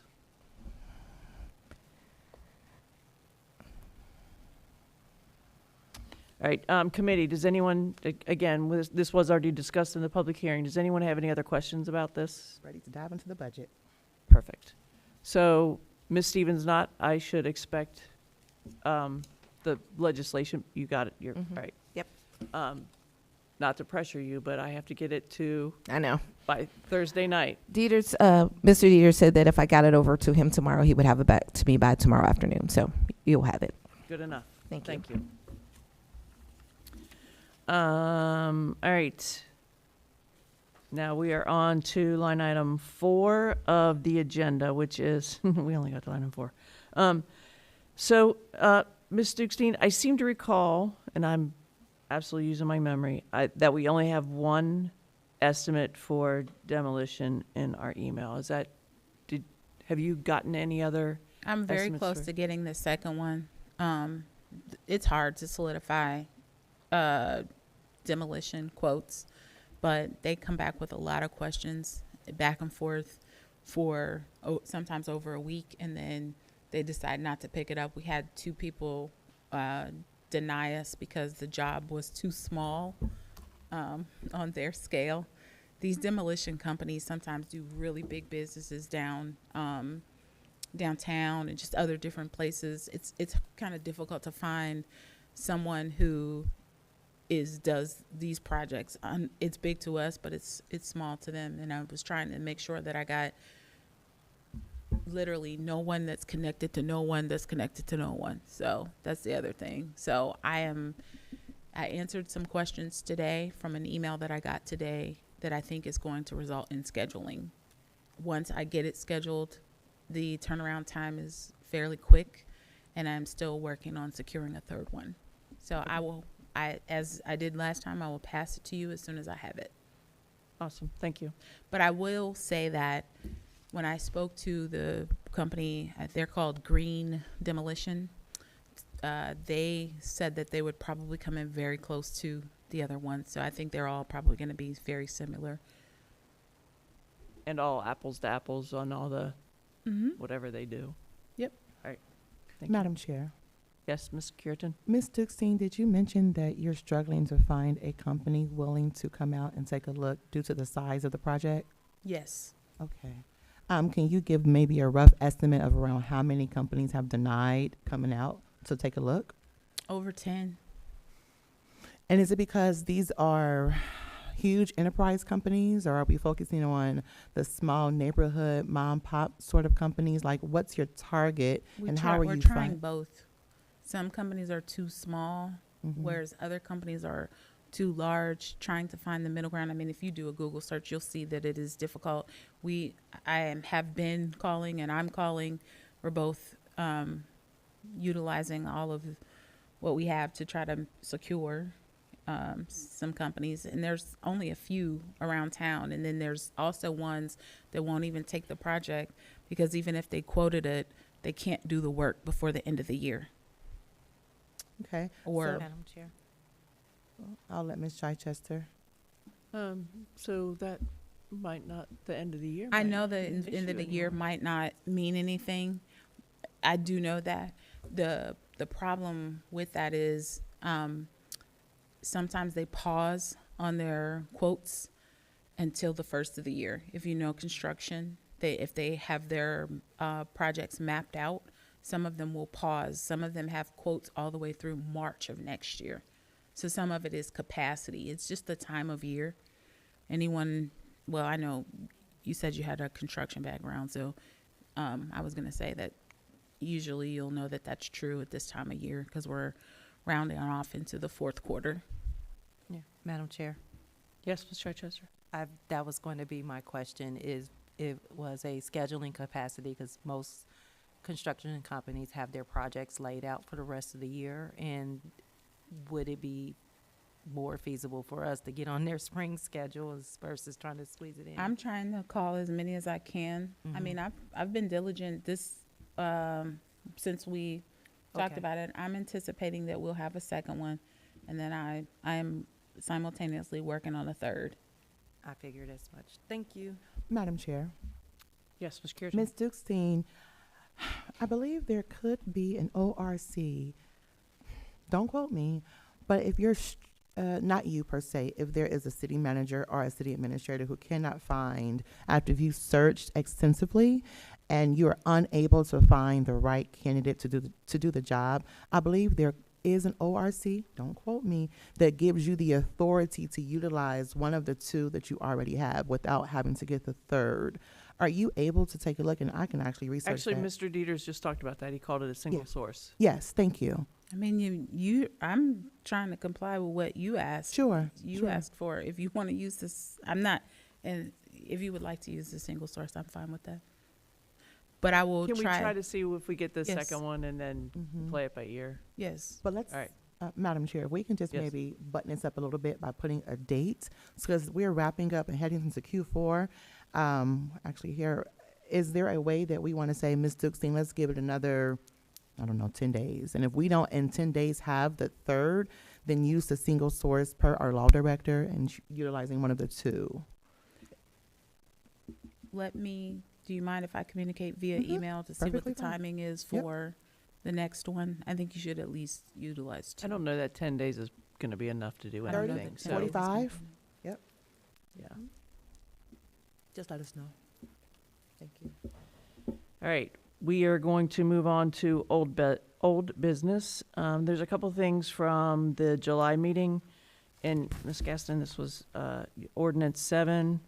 Ms. Gaston asked about the status to Ms. Dukestein stated that she needed to contact the vendor to schedule the work. I don't remember what ordinance. Do you remember what ordinance 7 was? Anyone help That's me? the abatement, I think. Oh, was it?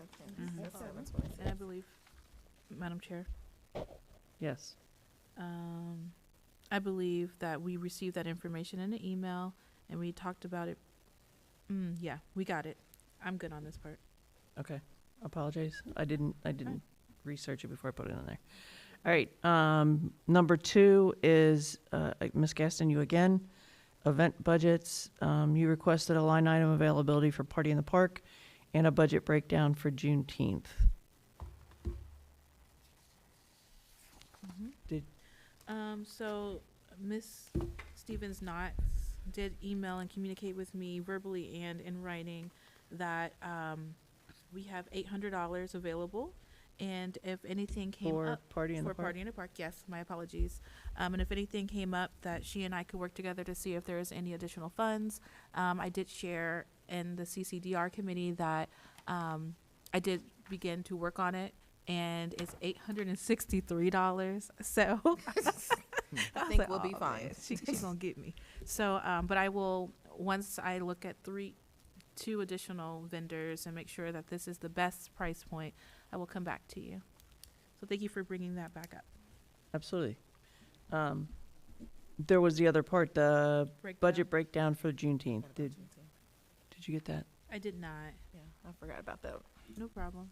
I'll And get that even if you send it as an email, that is perfectly fine. I'll get that to you.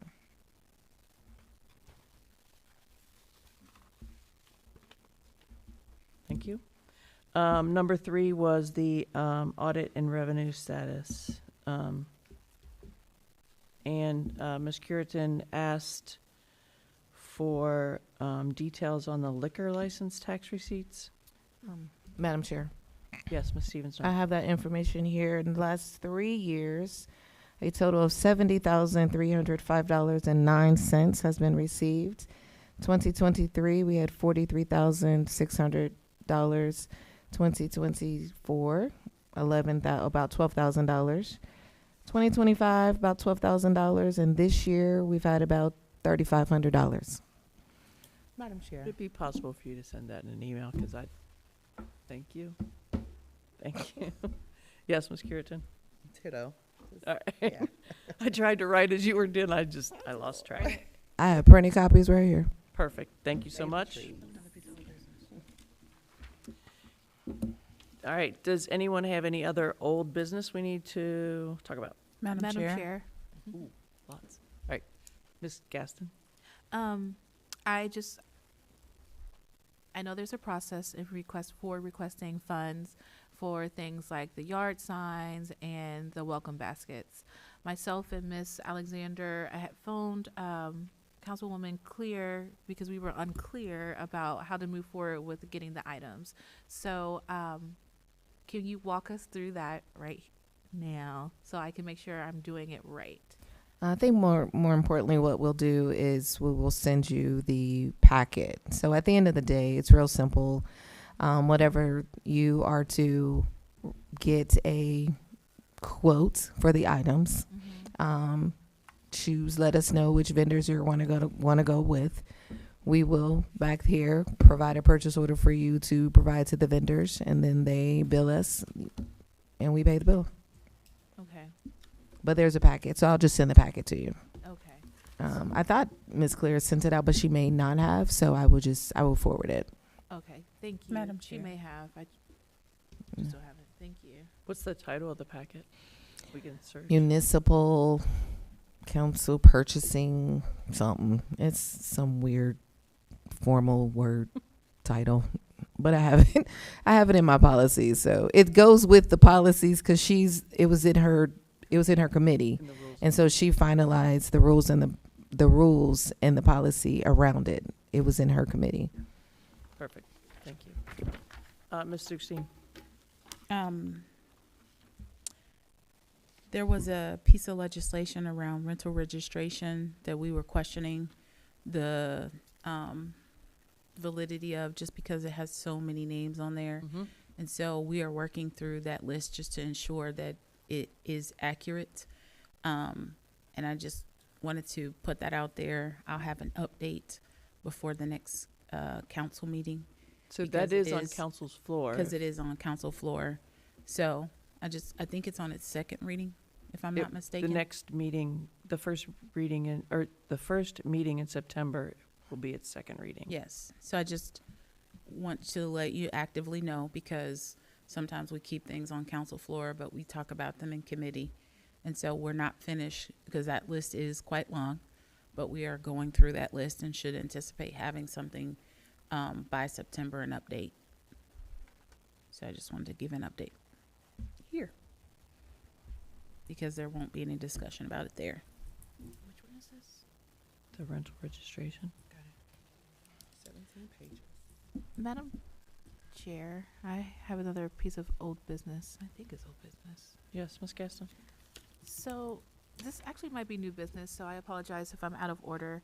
I received communication from a citizen that they were a little upset because they had put in a ticket for tall grass, and the tall grass ticket was closed, and it was communicated to him that they had spoken with the homeowner, so on and so forth, but the grass hadn't been abated. And the only reason why I'm bringing that up is because I know we all have had a conversation about a property on Oak Knoll. And so this is the second property, and it just happened to be by happenstance that we found out that another ticket was closed before the grass was abated. So I just wanted to bring that to your attention because I have questions around that. How do we know when we get our monthly report when it says that tickets are closed, but then citizens are telling us just by happenstance, like, hey, I got this notification that it was closed without prejudice, but it hasn't been cut. So how do we know when we get our report if these closed tickets have been abated? I'm sorry, it's late. I feel like I said that 900 times. Madam Chair, Yes. I would say this probably is the committee for that, but I also responded to that very extensively via email. I've only gotten one of those cases, not two. Yeah, well, we got two. Well, Well, I haven't gotten one. I have not gotten more than one. Okay, I'll have that person reach out. So I would, where I think it does fit into this committee is the part where if we would have the ordinance, if we would have a tall grass and weeds ordinance and people are being billed before the work is being done. So that's, That doesn't happen. okay, We only bill after. okay. But the ticket's being closed before? I don't know how, I think that that's a one-off. You said Okay. that there are two. I think that I've only been given one. I can forward that to you. I have it on my text message. I can send it to you. Okay. All right. Madam Chair, Yes, Ms. Cureton. new business. So we're in new business now? If- Any other old business? Okay, I'm new going- business. Okay, great. I am looking at our building here. If we all just look up, right above my head, there are some issues that are going on. There's like a leakage spot and some other things. And so I want us to talk about repairs of the buildings that council is required to maintain. I don't know what the other conditions are of various buildings, but this, what do you call this thing up here? Ceiling tiles. Madam Chair, that's the installation. It's just heavy. So when I came with ICRC, we were discussing if we were going to put the cameras in the ceiling. The reason why it's kind of bowing a little bit is because it is a tad bit heavy. So I was told that this could be fixed. Okay, great. Madam Chair. There is a couple of brown spots. I see 4 spots of brown. So I don't know if we have it within our budget, if this is more of an insurance claim or if we have to move dollars around, but council is responsible for the maintenance of the buildings. And I also understand we rent this facility out for entertainment as well. And so I don't know if we want to have that discussion tonight, but we've got to do something from a financial standpoint if required, because this isn't a good look. Madam Chair. So I want to address something first. I would think if there is, and there are a couple of brown spots, but as Ms. Gaston said, there's insulation up there. So that water, whatever it's coming from, I hope it's not a roof leak, but that's kind of where I'm going with this is the cause would need to be determined. Like, we need to know for sure it's not a roof leak, because this is a new roof. We just got this put on with those ARPA funds, right? So, not bringing it up again, but, so we just got that new roof put on. So let's make sure it's not, the roof isn't leaking, and there's, I would imagine it's still under warranty if it is, and then kind of work through the process. But some of the insulation might need to be replaced also before the ceiling tiles were, because that would hold that water and cause mold. And then we'd be going down the mold avenue again. Okay, Ms. Dukestein? So we are aware of the brown spots. They are not new. They are just tiles that needed to be replaced. There were other things on our to-do list. By the time that we got to this, there was talk of council rewiring to put things on the ceiling. And so there is a plan after you guys go through the rewiring. I did ask, I think his name is Dave. I can't remember the guy's name that comes out and he's working. I asked him the last time I saw him, his timeline, and he said it's going to take a lot of work, and it did not make sense to replace those until he did his work, because he may have to, specifically this one, because he has to run a line across here. And he said that he may, it may rip and tear. So he suggested that we waited until they did their work before we replaced these. We did have it checked out. It is not a current issue, it's an old issue. Perfect. Good to know. Well, not really, but. Perfect. Actually, this isn't budget and finance related, but you bring up a good point, is I think we did kind of drop the ball on getting the cameras mounted. So we'll readdress that. When I spoke to him within the last month, he hasn't dropped the ball. It's a lot I of thought work. council did. I thought we Oh. were still meeting with them to determine locations and everything. Maybe not. I don't think so. I'll check in with him. His name's Brian. Brian, yes. Yeah, so I'll check in with Sorry. him. Yeah. I'll put It's that late. I'm on tired. my to-do to see where we stand with that.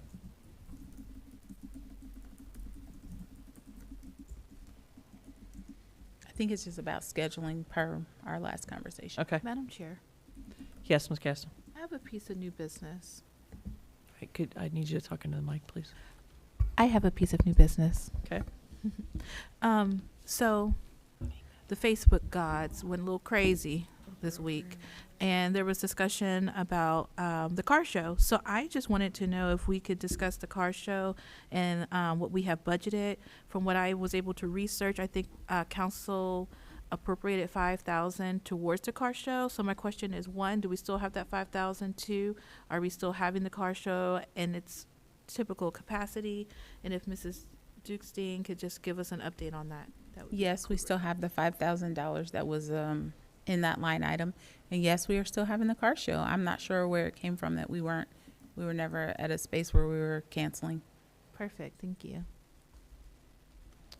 Madam Chair. All right, do we have any other new business? Yes, a couple of more pieces. Yep. Cognizant of the time, I believe that it was mentioned by Mrs. Stevens, not that we will need, I'm not sure at which meeting, but we will need to consider additional meetings to really dive into the fiscal year 27 budget. And so I want to kind of have those discussions since the key players are already in the room.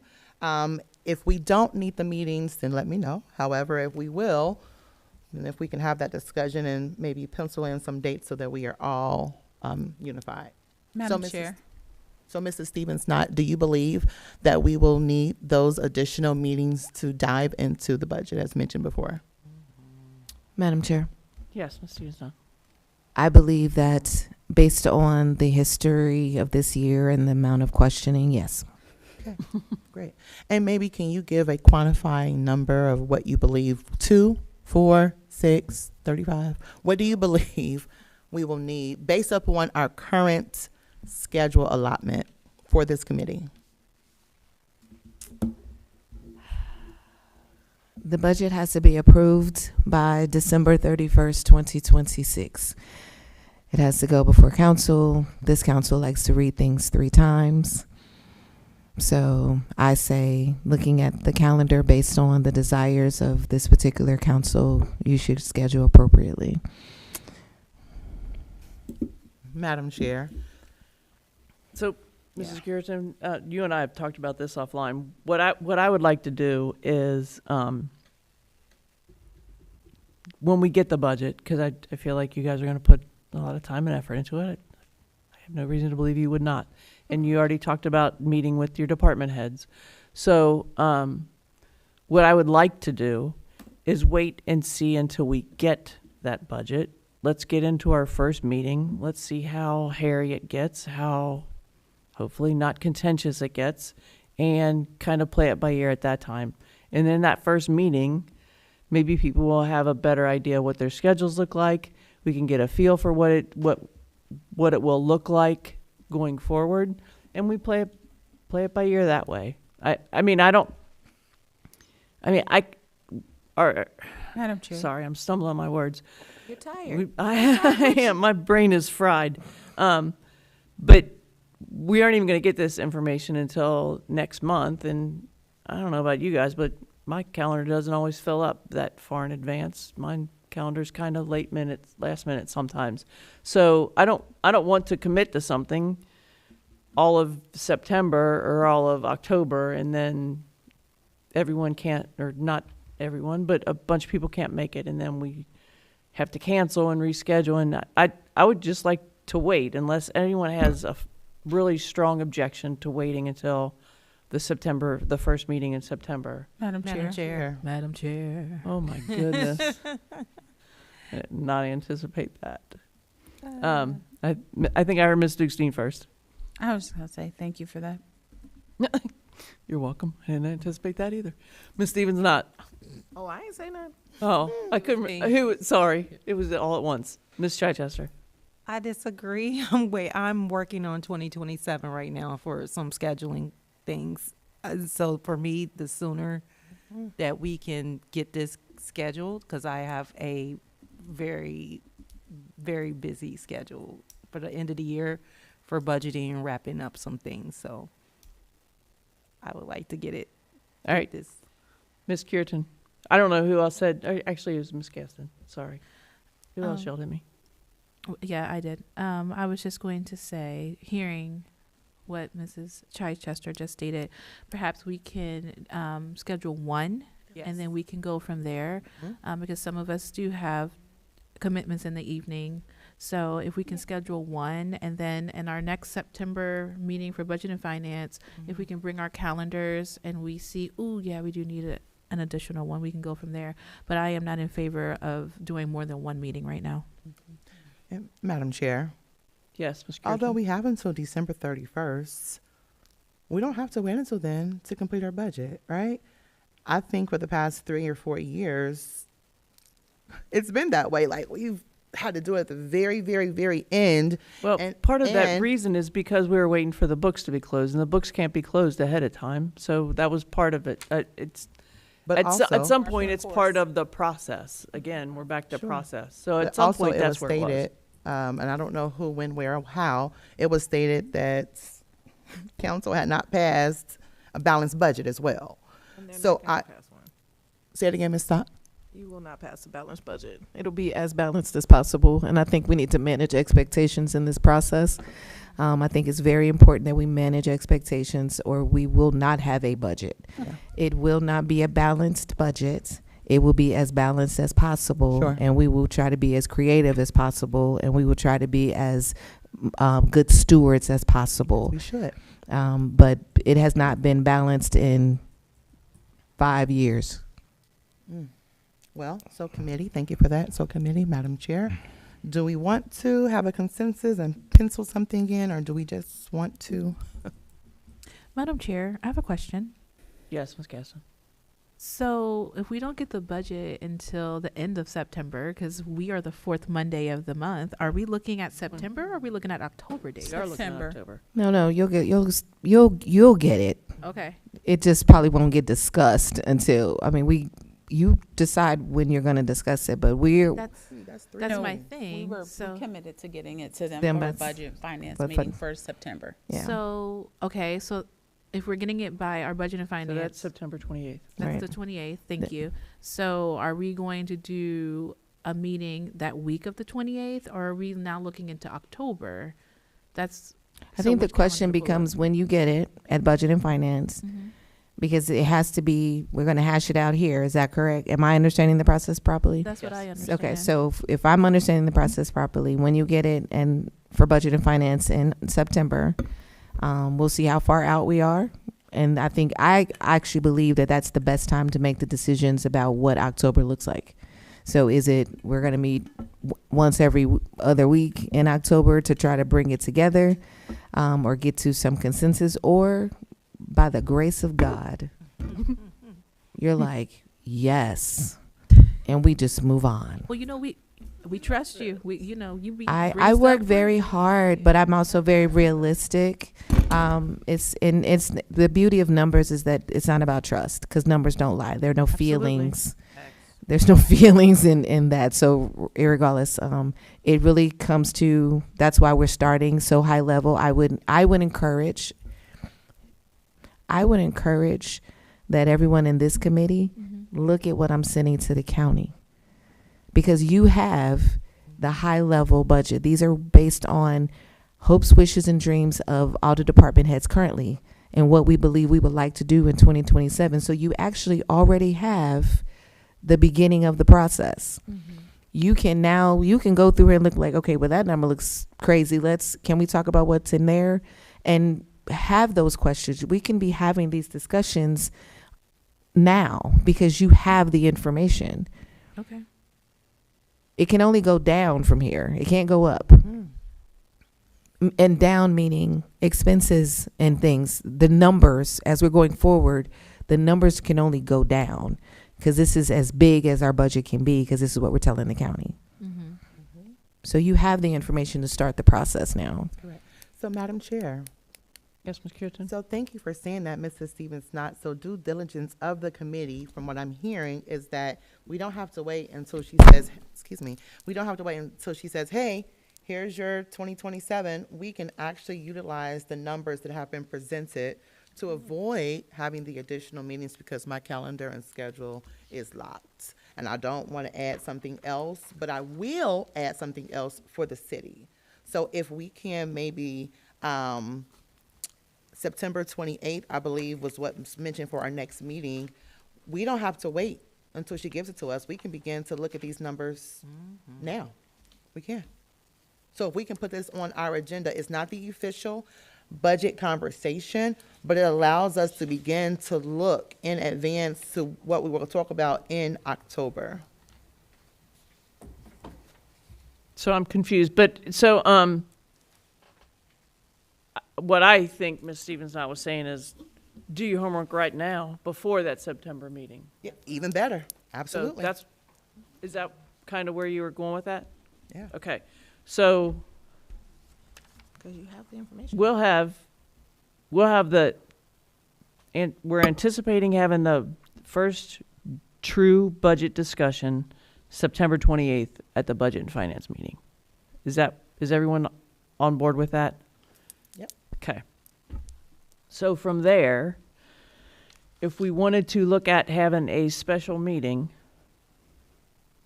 I'm going to tell you that my week of, I just said I don't plan stuff, but I guess I do.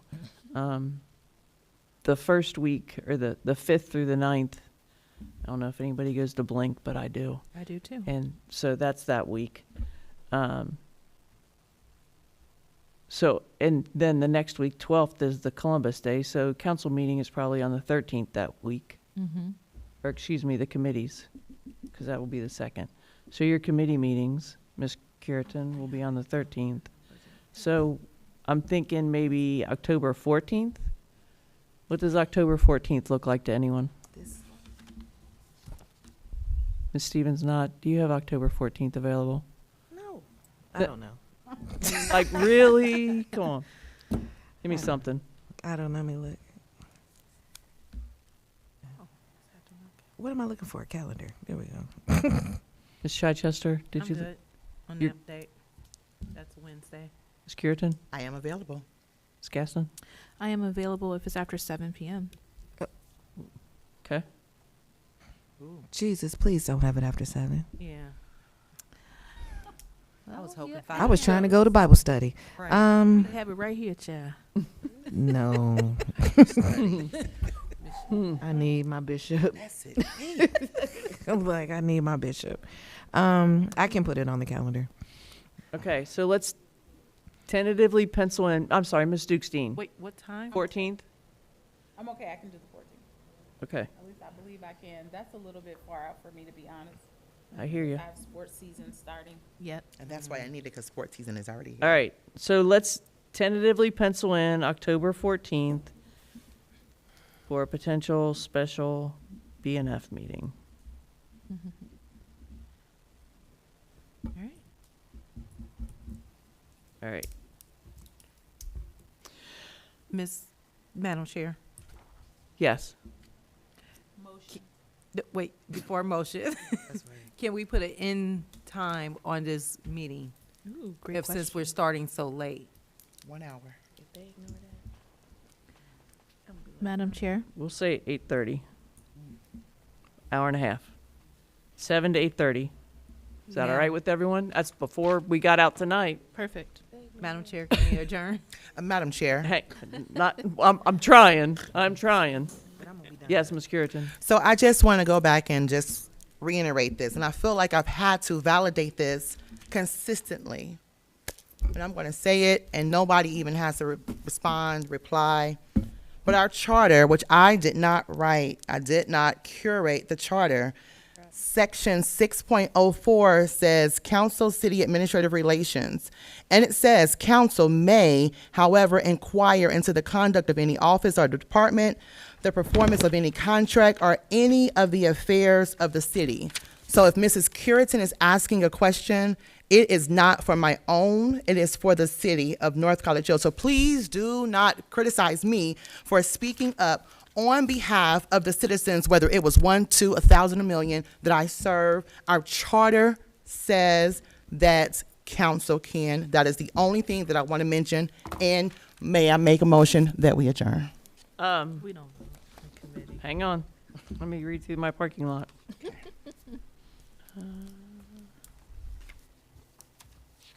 So no, not yet. Ms. Dukestein, we did this in the, do you see the agenda for the parking lot? I'm We talked sorry, I about, it's closed a up resolution everything. to certify assessments to county auditor for tall grass and weed. That was. That's done. That's already on council floor, I right? asked you to take Right. it off. All right. And then the next thing was to talk about the budget. All right. So, yes, Ms. Curitan, you're up. Madam Chair, I want Yes. a motion that we will adjourn at 9:18 p.m. Done. Adjourn. 9.